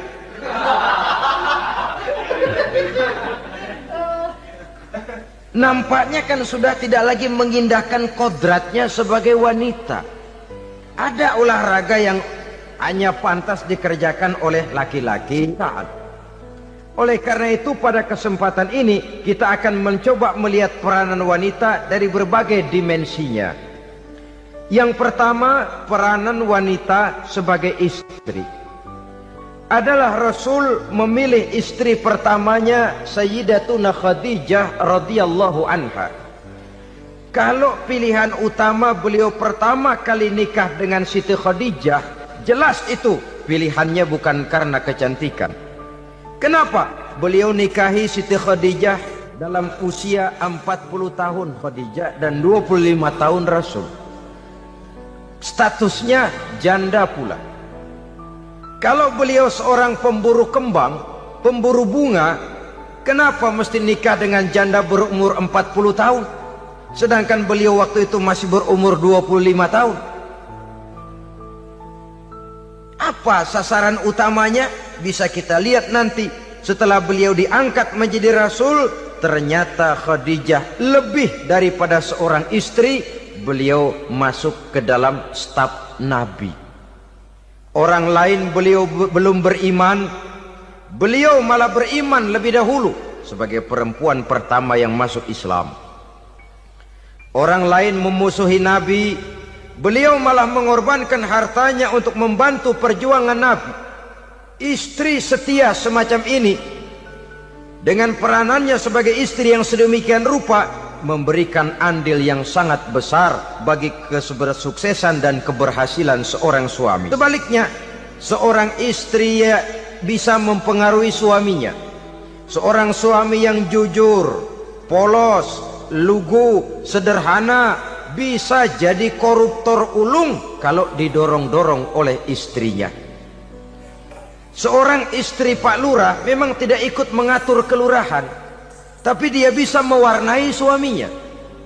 Seorang istri gubernur memang tidak ikut mengatur provinsi, tapi dia bisa mewarnai suaminya. Sepanjang warnanya positif, tentu sangat baik dan sangat diharapkan. Tetapi kalau warnanya negatif, kiamatlah akibatnya umat ini. Oleh sebab itu, peran pertama dari kaum wanita sesungguhnya adalah sebagai istri yang mendampingi suami untuk mengolah dan melaksanakan tugas-tugas besar. Dari seorang yang paling kecil sampai kepada seorang yang punya jabatan paling tinggi sekalipun, pengaruh dan peranan istri memang sangat menentukan.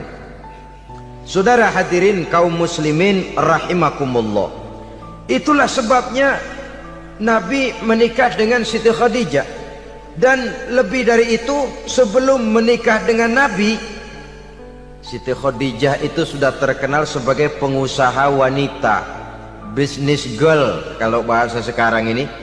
Bahkan jaringan bisnisnya tidak hanya Mekah saja, tidak hanya antar kota, bahkan sudah antar negara, dari Mekah ke Syam, dari Mekah ke Madinah dan lain sebagainya, yang bahkan kita tahu Rasul pada mulanya pun ikut membantu perdagangannya Siti Khadijah radhiyallahu anha ini. Jadi kalau bercermin dari karier Siti Khadijah, boleh saja wanita bergerak di bidang bisnis, asal memang profesi, bukan karena dengan senjata dan modal kecantikan lalu membujuk dan merayu orang sampai telap sehingga bisnisnya berjalan lancar dengan jalan menjual kecantikannya. Tidak, bergerak di bidang bisnis yang memang profesinya di situ. Tidak ada salahnya. Bisa saja perempuan menjadi business girl seperti yang dicontohkan oleh Siti Khadijah radhiyallahu anha ini. Sebab itu, kontes-kontesan yang hanya bertitik kepada rupa yang ayu saja, rupa yang cantik saja, sesungguhnya bukan hanya tidak bermanfaat, tapi saya pikir juga sangat tidak mendidik. Yang mengajar anak-anak remaja putri kita untuk berlomba-lomba hidup dalam kepalsuan. Alis mata palsu, hidung pesek dimancungin palsu, operasi plastik. Alis matanya dikerik, bikin yang palsu. Tai lalat lagi bikin yang palsu. Gincu bibir dimerahin, palsu. Seluruhnya hidup dalam kepalsuan. Akan lebih baik kalau kita ini misalnya mengadakan kontes yang menitik beratkan kepada ketinggian IQ, kecerdasan, kemampuan, skill, keahlian dan kemampuan. Tidak hanya dititik beratkan kepada rupa yang ayu dan cantik semata-mata. Sebab di samping manfaatnya diragukan, juga sangat tidak mendidik buat generasi yang akan datang. Terutama ibu-ibu, peran utama wanita sesungguhnya adalah sebagai istri mendampingi suami dalam melaksanakan tugas-tugas besar. Satu hari, serombongan ibu-ibu pernah datang menghadap Rasul mengajukan satu resolusi, protes kalau bahasa kita sekarang. Ya Rasul, ada apa bu? Kalau laki-laki sih enak. Enak bagaimana? Iya, kalau orang laki-laki sholat, perempuan sholat. Laki-laki puasa, perempuan puasa. Laki-laki pergi haji, perempuan pergi haji. Laki-laki menuntut ilmu, perempuan bisa menuntut ilmu. Tapi kalau laki-laki pergi jihad, perang membela agama, kami perempuan tidak bisa ikut jihad perang di medan pertempuran. Padahal pahala jihad sangat besar dan kami ingin mendapat pahala jihad. Tidak adil kalau begini ya Rasul, izinkan kami pergi jihad. Ini perempuan di zaman Rasul, kalau ada kebaikan tidak bisa ikut, rasanya rugi bukan main, lalu protes. Apa jawab Rasul? Beliau senyum. Ibu-ibu jangan khawatir, walaupun ibu-ibu tidak maju ke medan perang, ada ibadah yang pahalanya sama dengan pahala jihad itu. Apa ya Rasul? Beliau menjawab, jihadukunna fi baitikunna. Jihadnya ibu-ibu, jihadnya kaum wanita adalah di rumah tangganya sebagai istri. Memasak makanan suaminya, mencuci pakaian istrinya, mengasuh, merawat dan membesarkan anak-anaknya, itu seluruhnya bagian daripada ibadah yang pahalanya tidak kurang dengan pahala jihad. Kenapa? Al-Quran itu memberikan sesuatu sesuai dengan kedudukannya. Kalau perempuan pergi perang jihad membela agama, musuhnya laki semua, kayak apa perangnya? Itu musuhnya bisa nggak mau pakai pedang, perangnya udah gulat aja udah. Sehingga Rasul lalu memberikan satu jalan keluar yang membuat wanita-wanita itu lega. Jihadukunna fi baitikunna. Ibu-ibu sih tidak usah khawatir, jihad ibu adalah di rumah tangga ibu-ibu semua. Sejak bangun tidur sampai tidur kembali, nyaris kaum ibu itu 24 jam pekerjaannya. Sebagai istri, dia melaksanakan jihad di rumah tangganya. Peranan wanita yang pertama adalah sebagai istri, yang walaupun tidak kelihatan dan menonjol seperti halnya laki-laki, tapi sangat mewarnai, bahkan menjadi warna dari tugas apapun yang dihadapi oleh suaminya. Dulu ada seorang orator, kalau pidato hebat bukan main. Kalau dia bernada gembira, semua orang senyum. Kalau dia bercerita tentang sesuatu yang sedih, satu masjid orang nangis. Orang tanya kepadanya, Pak, bisa pidato begitu hebat, siapa yang bikin? Ya saya sendiri. Istrinya dari belakang bilang, tidak, yang bikin pidatonya hebat saya. Kata suaminya, mana bisa, saya, kata istrinya. Kalau saudara tidak percaya, tunggu Jumat depan, dia khutbah Jumat, saya akan bikin khutbahnya tidak hebat, kata istrinya. Sudah hari Rebo, siap-siap mau bikin konsep khutbah, baru mau nulis, datang istrinya, bang tolong pegangin anak, saya mau ke warung. Mau bikin konsep lagi, kata istrinya, bang tolong ini, tolong itu, tolong ini. Sampai mau berangkat khutbah Jumat, khutbah belum selesai dibikin. Begitu naik mimbar, kehabisan bahan. Sudah 10 menit masih ama ba'du, ama ba'du, ama ba'du. Ini yang dengar heran, ini orang kok bicaranya bisa cuma amat sama badu, amat sama badu saja. Di situ kelihatan saudara-saudara betapa peran serta istri yang walaupun tidak kelihatan oleh pandangan mata yang zahir, tapi teramat sangat menentukan. Sekali lagi, tidak ada seorang suami bisa sukses jadi apapun dia tanpa peran serta istrinya di rumah.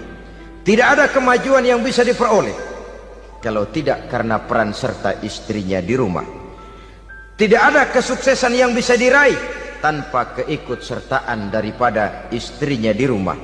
Walaupun suaminya yang dikenal orang, suaminya yang dipuji orang, suaminya yang disanjung orang, bagian besar tetaplah saham dan andil daripada istrinya yang di rumah itu. Ini makna an-nisa imadul bilad. Wanita adalah tiang negara. Jikalau baik wanita, baik negara. Jikalau rusak wanita, hancur negara. Karena wanita, negeri Salba menjadi terkenal, tentram, aman, wawasan politiknya luas. Seorang semacam Cleopatra bisa menaklukkan Julius Caesar. Dan begitu selanjutnya. Banyak cerita-cerita betapa wanita yang berperan di belakang layar ini bahkan bisa menggoyangkan negara. Bahkan yang paling dekat saja contoh dengan kita, Senator Gary Hart. Saudara masih dengar tentu itu.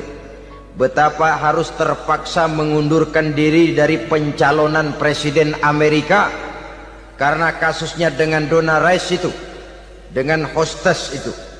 Betapa di sini seorang perempuan atau seorang wanita sanggup membongkar seseorang yang punya masa depan ceria untuk menuju kursi kepresidenan dari suatu negara adidaya seperti Amerika, bisa gagal berantakan karena skandalnya itu. Apa penyebabnya? Wanita. Tapi wanita juga bisa menyebabkan menjadi cambuk majunya laki-laki. Wanita juga bisa menghancurkan dan mengubur laki-laki. Saudara hadirin yang saya muliakan, ia memang kelihatannya makhluk yang lemah, tapi di balik kelemahannya itu sesungguhnya dia bisa menelan laki-laki yang bagaimanapun besarnya. Saudara-saudara kaum muslimin rahimakumullah, terutama ibu-ibu yang saya hormati, jadi peranan yang pertama wanita sebagai seorang istri. Yang kedua, wanita sebagai ibu. Ini juga sangat besar pengaruhnya dalam membentuk generasi masa yang akan datang. Bapak, oleh karena kesibukan tugasnya tentu lebih banyak di luar rumah. Yang nyaris 24 jam di rumah itu ibu. Bagaimana dia merawat anaknya, bagaimana dia menaruh perhatian terhadap anaknya, bagaimana ia melimpahkan kasih sayang kepada anak-anaknya, akan membentuk kepribadian anak dan artinya membentuk generasi yang akan datang.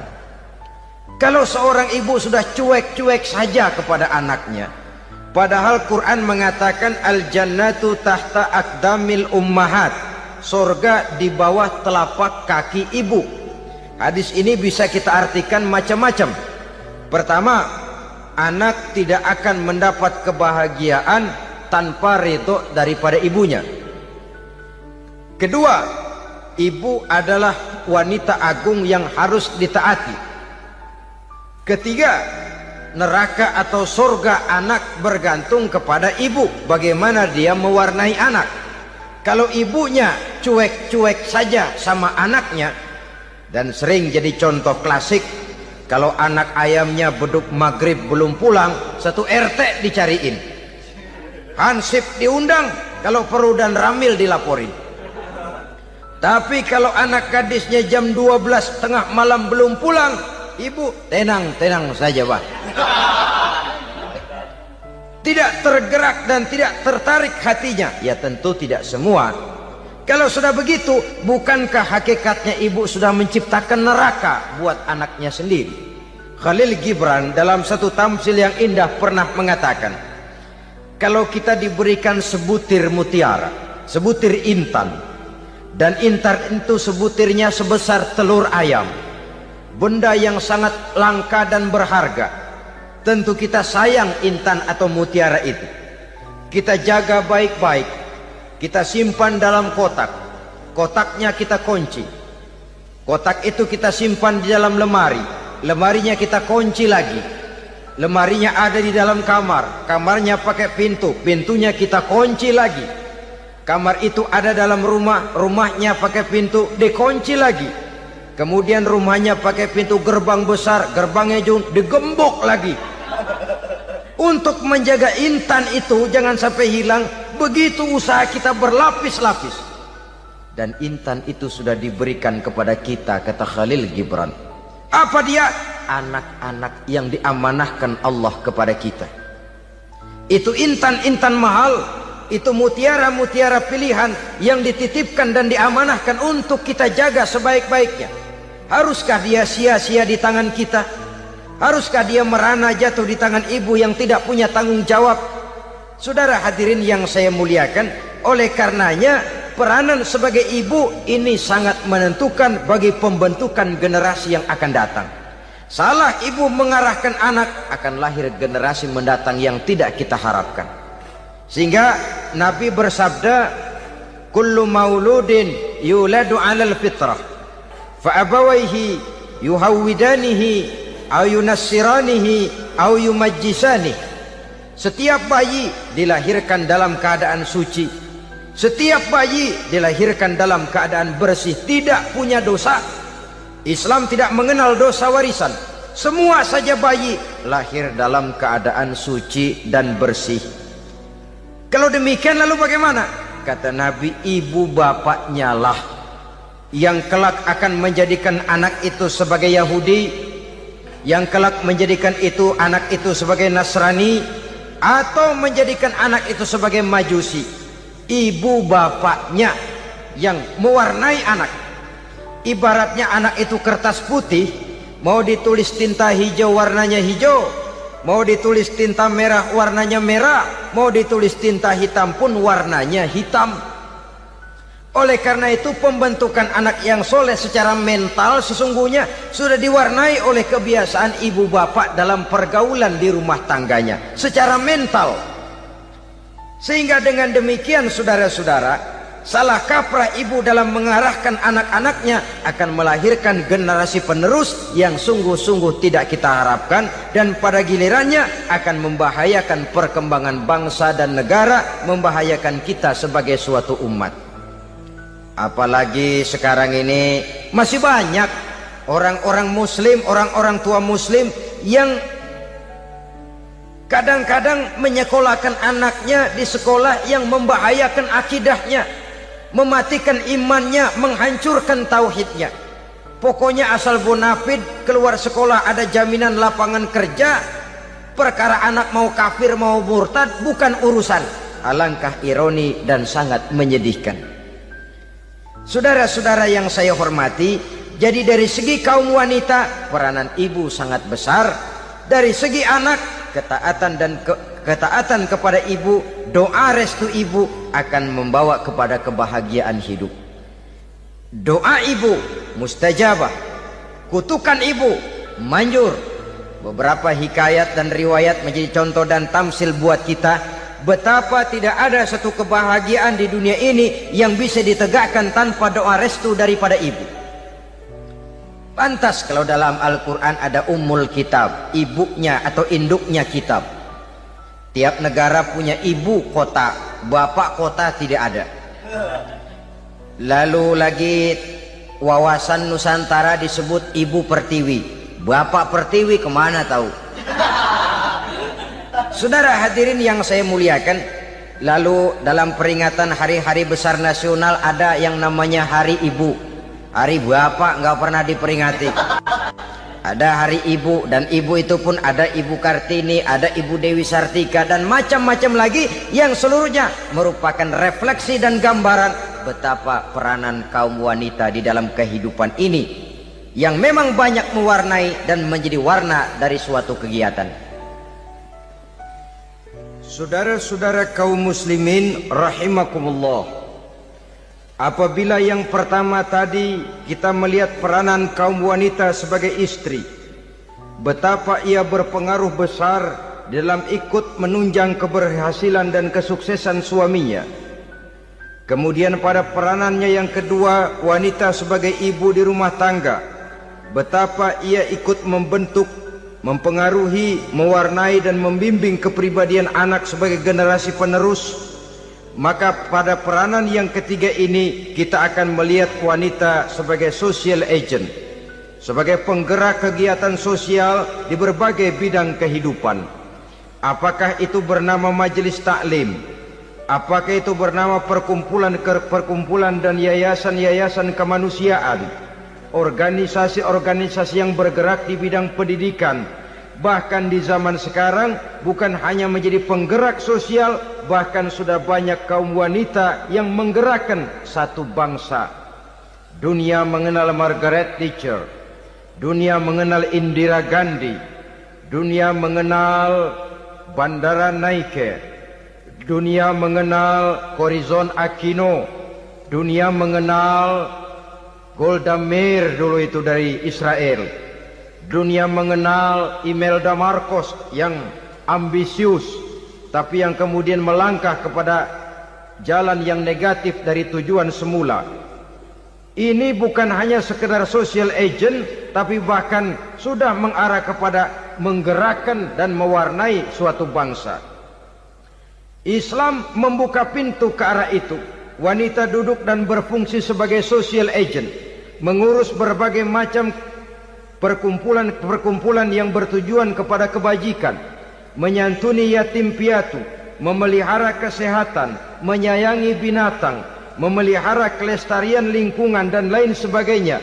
Islam membukakan pintu sepanjang peranan sebagai istri dan sebagai ibu tidak diabaikan. Ini sebab yang utama. Salah seorang perempuan, kaum wanita, kalau terlalu aktif berorganisasi, terlalu aktif bermasyarakat, terlalu aktif dalam berbagai macam perkumpulan, lalu melupakan tugas utamanya sebagai istri dari suaminya, sebagai ibu dari anak-anaknya. Ibu asik rapat sana rapat sini, anak tidak pernah diajak rapat, akhirnya si anak bikin perkumpulan sendiri, rapat menurut versi mereka, sehingga akibatnya yang timbul anak merasa kurang diperhatikan oleh ibunya. Ngaji bagus, tapi kalau sepanjang hari ngaji saja, suami pulang mau makan tidak ada makanan, mau berganti pakaian belum lagi diteriska pakaiannya, tentu ini melupakan fungsi yang utama. Kegiatan sosial, kegiatan di organisasi adalah jadwal kegiatan setelah fungsi sebagai istri dari suami, sebagai ibu dari anak-anak dilaksanakan dengan sebaik-baiknya. Bukan tidak baik ngaji, kalau dari ngaji ke ngaji saja. Bangun tidur ngaji, jam 7 ngaji, berangkat jam 11, sholat zuhur berangkat ngaji lagi, pulang sore, malam ngaji lagi. Suami tidak terurus, anak-anak pun terbengkalai, rusaklah rumah tangga. Dan bukankah satu bangsa terdiri dari satu tatanan masyarakat, dan tatanan masyarakat yang paling kecil bernama keluarga? Keluarga merupakan unit dari masyarakat, unit yang terkecil, dan keluarga terdiri dari pribadi-pribadi yang merupakan bapak, ibu, dan anak-anak. Sehingga masyarakat bangsa yang baik terdiri dari masyarakat yang baik, masyarakat yang baik tersusun dari keluarga-keluarga yang baik, dan keluarga yang baik akan muncul dari pribadi dan individu yang baik. Pribadi dan individu yang baik yang sadar mana kewajiban yang primer, mana kewajiban yang sekunder. Sebagai social agent, dia lalu mawas diri dengan tetap mempertimbangkan kodrat kewanitaannya itu tadi. Saya ikut prihatin kalau ada perempuan main sepak bola. Dan saya yakin betul kalau perempuan main sepak bola, yang nonton pasti bukan nonton bola. Ya mungkin bola juga, tapi bola yang mana? Itu wallahu a'lam. Ya dicari olahraga yang sesuai dengan kodrat kewanitaan begitu. Dicarilah olahraga yang sesuai dengan kodrat kewanitaan. Sepak bola sudah maju, ya belakangan saya katakan tadi muncul lagi wanita angkat besi. Belakangan bisa kita bayangkan wanita main tinju. Babak belur sudah kalau sudah begitu. Kemajuan dengan melupakan kodrat kewanitaan akan menyengsarakan kaum wanita itu sendiri. Silahkan maju menjadi social agent, menjadi penggerak di masyarakat. Para istri Rasul bisa kita jadikan satu figur. Siti Khadijah, figur sebagai istri pendamping yang setia.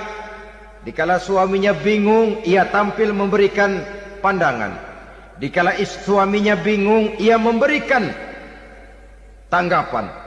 Dikala suaminya dimusuhi orang, ia menampakkan kesetiaannya. Kau tidak sendiri bang, aku di sisimu.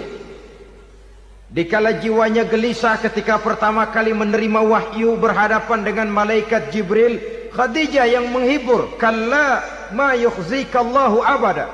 Tidak apa-apa bang, Allah tidak akan menyusahkan kau untuk selamanya. Tenang sajalah, tenang. Abang orang baik-baik, Allah tidak akan menyengsarakan abang. Peran sebagai istri. Dan Rasul mantap, sehingga bertahun setelah Khadijah wafat selalu terkenang dan dikenang oleh Rasul. Pernah satu saat beliau itu seperti orang melamun. Aisyah tanya, kok seperti ngelamun bang? Iya kata Rasul, saya seperti mendengar suara terompahnya Khadijah di surga. Padahal Khadijah sudah lama wafat. Aisyah mendengar itu rada sedikit manyun. Kata Aisyah, bang cukup sekali ini saja, jangan sebut-sebut lagi nama itu ya. Cemburu rupanya. Ya soal cemburu sih nggak bini Nabi, nggak bini kita, namanya cemburu. Perempuan mesti ada. Apa jawab Rasul?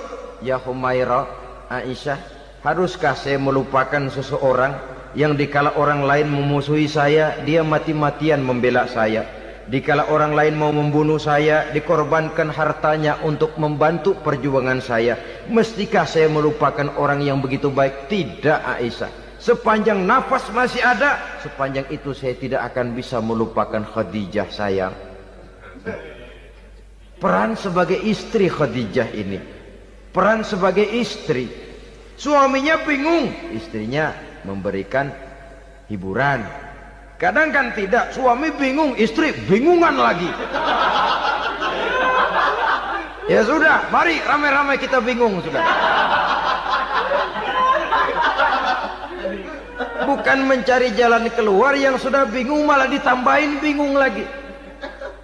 Saudara hadirin yang saya hormati, lalu figur Siti Aisyah, muda, cantik, kreatif, cerdas. Kalau bahasa sekarang barangkali wanita karier ini. Ini figur-figur loh. Jadi punya keistimewaan masing-masing, sehingga ada pilihan. Ya tentu orang mencari istri itu kan karena ada dasar pilihan. Mungkin rupanya kurang menarik tapi akhlaknya bagus. Mungkin akhlaknya sedang-sedang saja tapi potongannya cakep. Masih ada pilihan. Sudah potongan jelek, akhlak bejat. Emangnya lu milih merem tempo hari ya?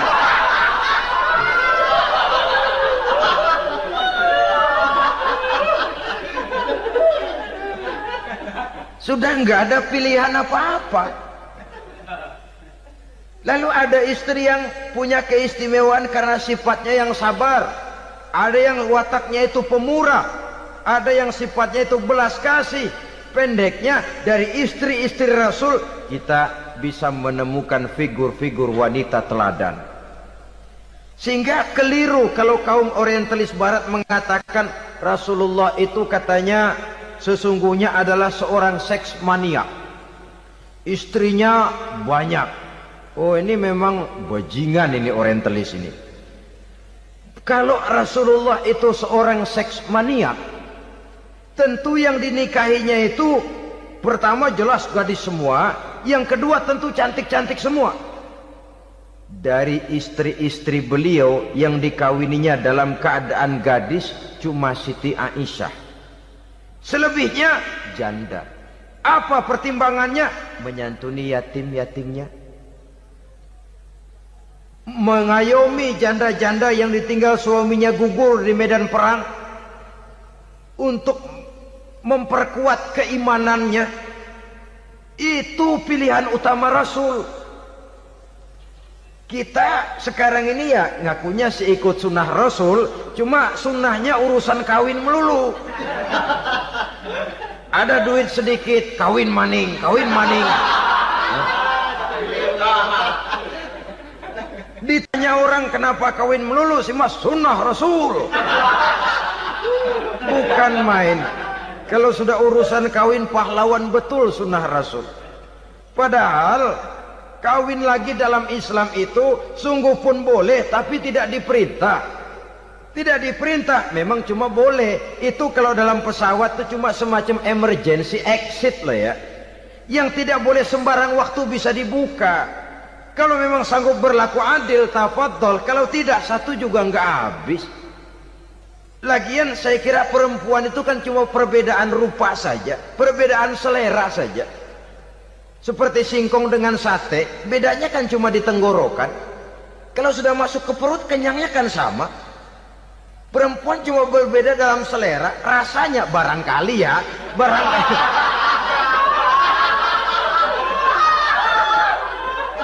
Barangkali tidak jauh beda. Saudara hadirin, nah Islam ini mengatur lewat pintu yang dinamakan nikah itu tadi, sehingga dengan demikian bisa dinikmati secara tenang, tentram. Tidak usah manusia ya, kucing saja. Coba lihat kucing. Kalau ikan dia boleh nyolong, kucing itu boleh curi, makannya nggak tenang kucing. Coba lihat ini. Asal dia nyolong ikan, makannya juga mindik-mindik. Matanya nengok kiri, nengok kanan. Ada sedikit gerusak, kabur. Secara nalurinya kucing tahu kalau ini ikan curian, makannya nggak tenang dia. Tapi kalau ikan kita kasih, kucing anteng, geledek juga nyamber, manteng aja dia. Nalurinya mengatakan ini ikan dikasih sama yang punya, tenang dia. Saudara hadirin yang saya hormati, orang juga gitu. Kalau hubungan suami istrinya sudah sah, diikat dengan akad nikah, tenang, anteng, nggak gerasak gerusuk, nggak kayak diubur-ubur maling. Anteng aja, dia yang ngintip juga cuek aja udah. Biarin aja dia ngintip, capek sendirilah.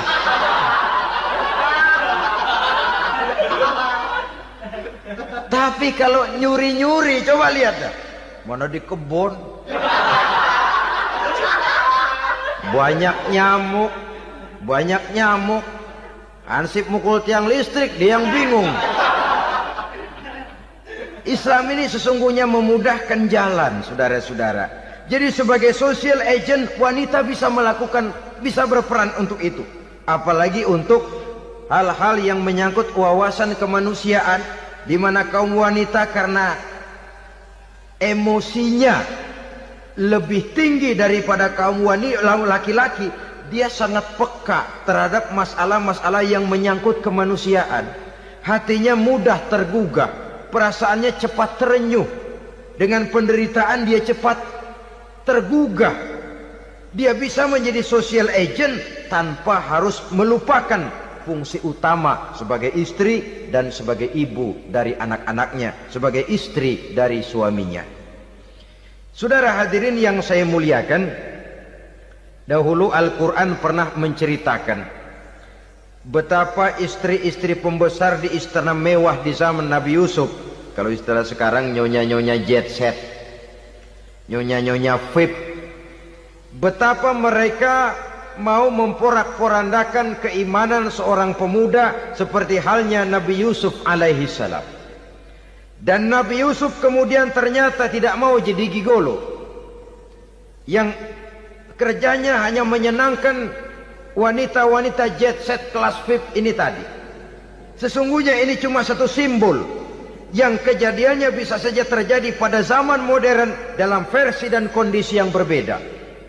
Namun bagaimanapun juga wanita dengan peranannya sebagai social agent, sebagai penggerak masyarakat, sangat besar pengaruhnya dalam ikut mewarnai perkembangan suatu negara.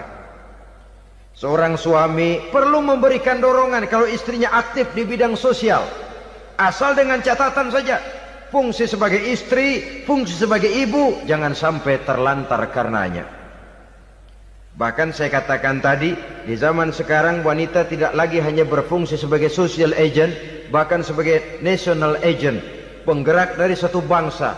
Muncul wanita-wanita yang jadi menteri, yang jadi anggota DPR, bahkan yang jadi kepala desa dan lain sebagainya.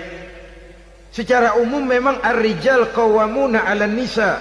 Laki-laki adalah pembimbing bagi kaum wanita karena kelebihan fisik biologis, kelebihan kemampuan intelektual dan lain sebagainya. Namun wanita pun boleh saja menjadi social agent sepanjang catatan yang saya sampaikan tadi. Jangan sampai melupakan kodrat kewanitaan, jangan sampai mengalahkan fungsi sebagai istri dari suaminya, sebagai ibu daripada anak-anaknya. Nah, kemudian fungsi yang keempat di bidang ilmu pengetahuan. Islam memberikan kesempatan yang sama kepada kaum wanita. Thalabul ilmi faridatun ala kulli muslimin wa muslimatin. Menuntut ilmu itu wajib hukumnya bagi orang Islam, baik laki-laki maupun perempuan. Sampai dibentuk kalimat pengecualian khusus ini, muslimin wa muslimatin, bagi muslim laki-laki, bagi muslim perempuan.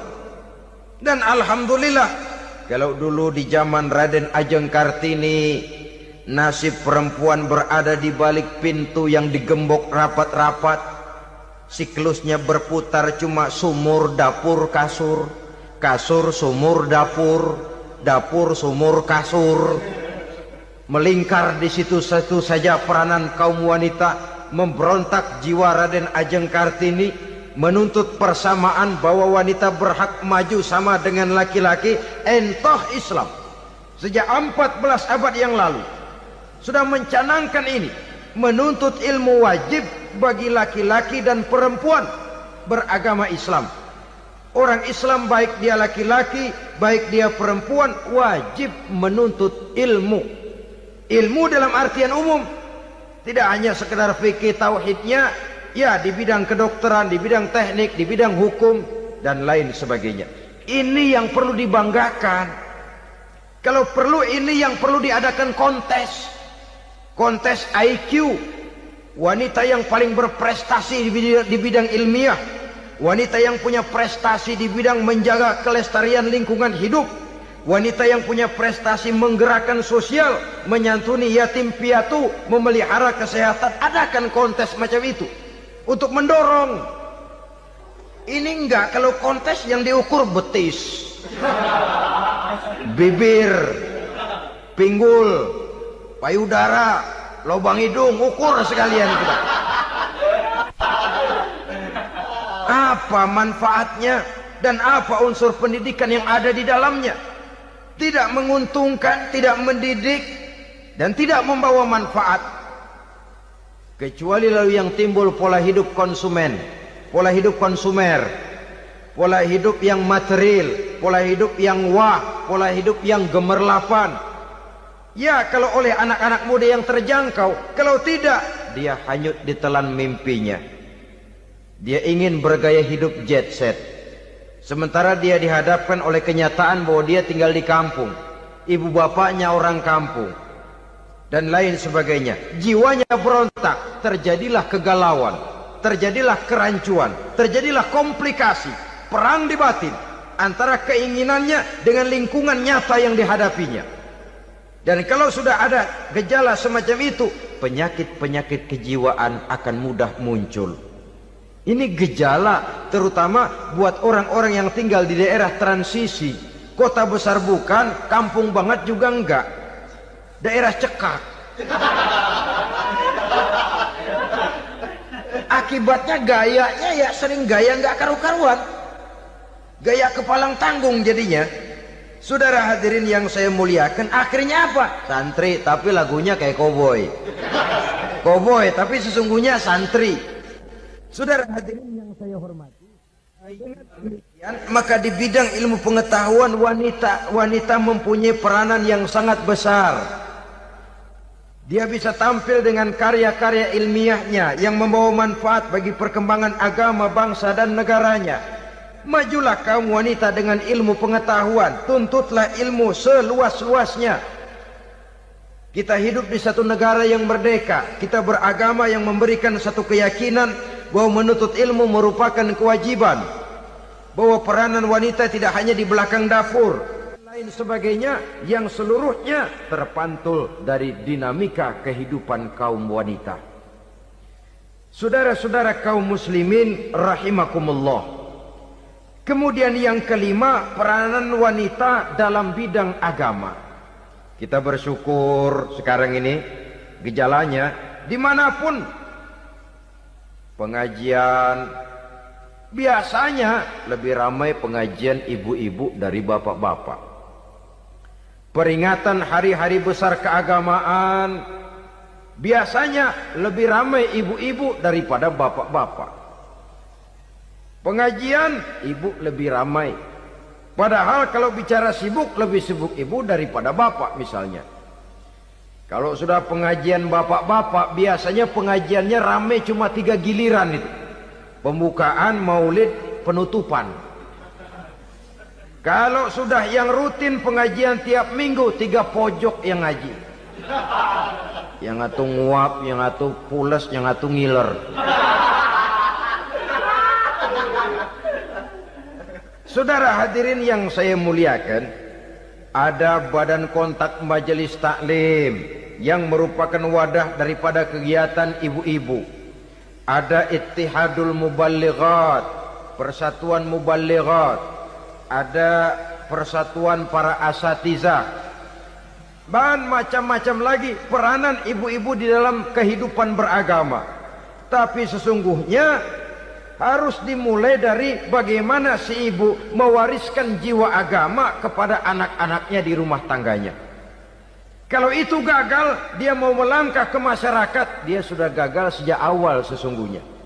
Keberhasilannya dia menata masyarakat akan mengakibatkan dia nanti bernasib seperti Nabi Nuh.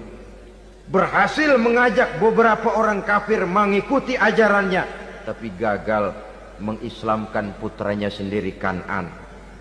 Bukan tidak berusaha, tapi memang Allah sudah menghendakinya sedemikian untuk menjadi contoh buat kita semua. Yang penting orang tua berusaha dan berikhtiar. Kalau sudah berusaha dan berikhtiar, anak ternyata memang sulit diurus, barangkali memang fotokopinya Kan'an tuh anak. Ya orang tua kalau sudah berusaha, ya tawakallah. Jangan belum berusaha lalu berkata, jangan anak kita, anak Nabi aja ada yang bengal. Ngajar tidak mau, mengajar anak tidak mau, mendidik anak tidak mau, lalu mencontoh Nabi, salah kaprah namanya. Kaum wanita bisa berperan di dalam agama. Ketika Rasul hijrah, itu kan beliau tidak langsung ke Madinah. Dari Mekah itu beliau mengambil jalan arah ke kiri menuju Gua Sur. Ini dalam strategi militer punya makna sendiri. Jenderal yang ulung, ahli strategi militer ini. Di Gua Sur sana beliau tinggal 2 hari 3 malam. Siapa yang membawa makanan ke Gua Sur? Siapa yang menjadi kurir untuk mengintai kegiatan-kegiatan Quraisy setelah Nabi berangkat hijrah? Asma, putri Abu Bakar Siddiq radhiyallahu anhu. Jadi kurir, jadi spion, membawa makanan untuk Rasul dan ayahnya di Gua Sur. Ini peranan wanita. Di tengah bahaya, di tengah keadaan posisi terjepit, Rasul di dalam gua, diamatinya keadaan Quraisy, dilaporkannya kepada Rasul. Jasa seorang wanita bernama Asma, putri dari Abu Bakar Siddiq radhiyallahu anhu. Rabi'atul Adawiyah, seorang sayyidah sufiyah, ahli tasawuf yang terkenal dengan ajaran cintanya kepada Tuhan.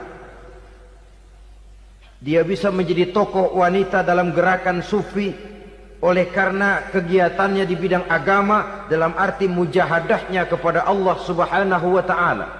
Dia korbankan bagian besar daripada hidupnya untuk mengabdi kepada Allah. Setelah suaminya meninggal, seumur hidup dia tidak pernah nikah lagi. Bukan tidak cantik, cantik. Bukan tidak ada yang mau, banyak yang meminang. Bahkan diantaranya termasuk Sufyan Tsauri, seorang tokoh juga, pernah mencoba meminang beliau. Kata Sufyan, Rabi'ah, bagaimana? Kamu kan janda? Iya. Lalu, lah saya kan duda. Jadi bagaimana? Daripada kita masing-masing sendiri-sendiri kan lebih baik kita join. Maksud kamu apa? Saya mau meminang kamu. Boleh? Tapi mas kawinnya saya minta engkau jawab 4 pertanyaan saya. Kalau bisa, diri saya seutuhnya saya berikan kepada kamu. Kalau tidak, tidak usah saja. In ajabtani fi 4 masail fa ana laka.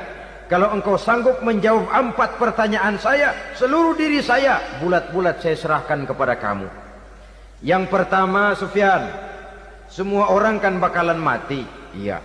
Ya soal mati sih sama, mati. Cuma hakikat mati kan lain-lain. Ada yang matinya itu husnul khatimah.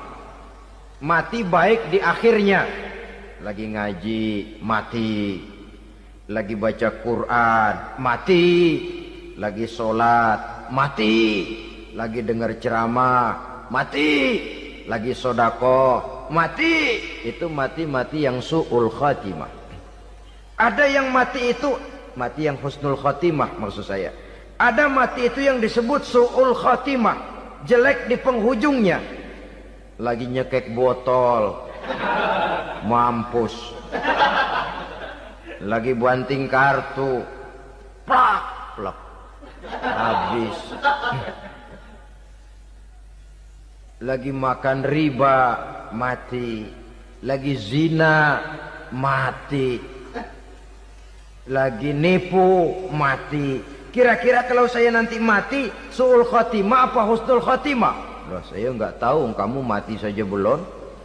Tidak bisa kamu jawab, tidak bisa. Yang kedua, setelah mati kita masuk ke alam kubur. Di kubur kita akan dapat nikmat kubur atau azab kubur.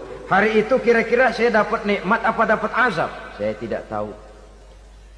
Di padang mahsyar setelah ditimbang kita dapat kitab di tangan kanan kalau baik, di tangan kiri atau dari belakang kalau jahat. Hari itu saya dapat kitab di tangan kiri apa tangan kanan? Saya nggak tahu. Yang keempat, orang akan lewat di atas sirat. Yang selamat sampai surga, yang celaka sampai ke neraka. Kira-kira saya yang selamat apa yang celaka? Wah, kata Sofyan, gua nggak tahu, udah butak dah lempangan itu deh.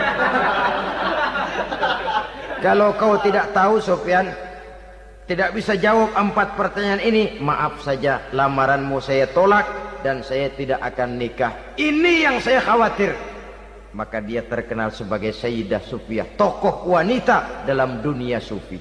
Dan artinya wanita bisa berperan banyak dalam bidang agama, sebagai pengasuh majelis taklim, sebagai pengasuh yatim piatu, sebagai gerakan-gerakan keagamaan yang positif dan lain sebagainya.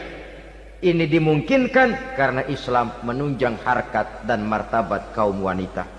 Maka majulah kaum wanita Islam Indonesia dengan tetap menjaga kodrat kewanitaannya. Inilah yang kita sampaikan pada kesempatan ini. Terima kasih atas segala perhatian. Mohon maaf atas segala kekurangan. Wassalamualaikum warahmatullahi wabarakatuh.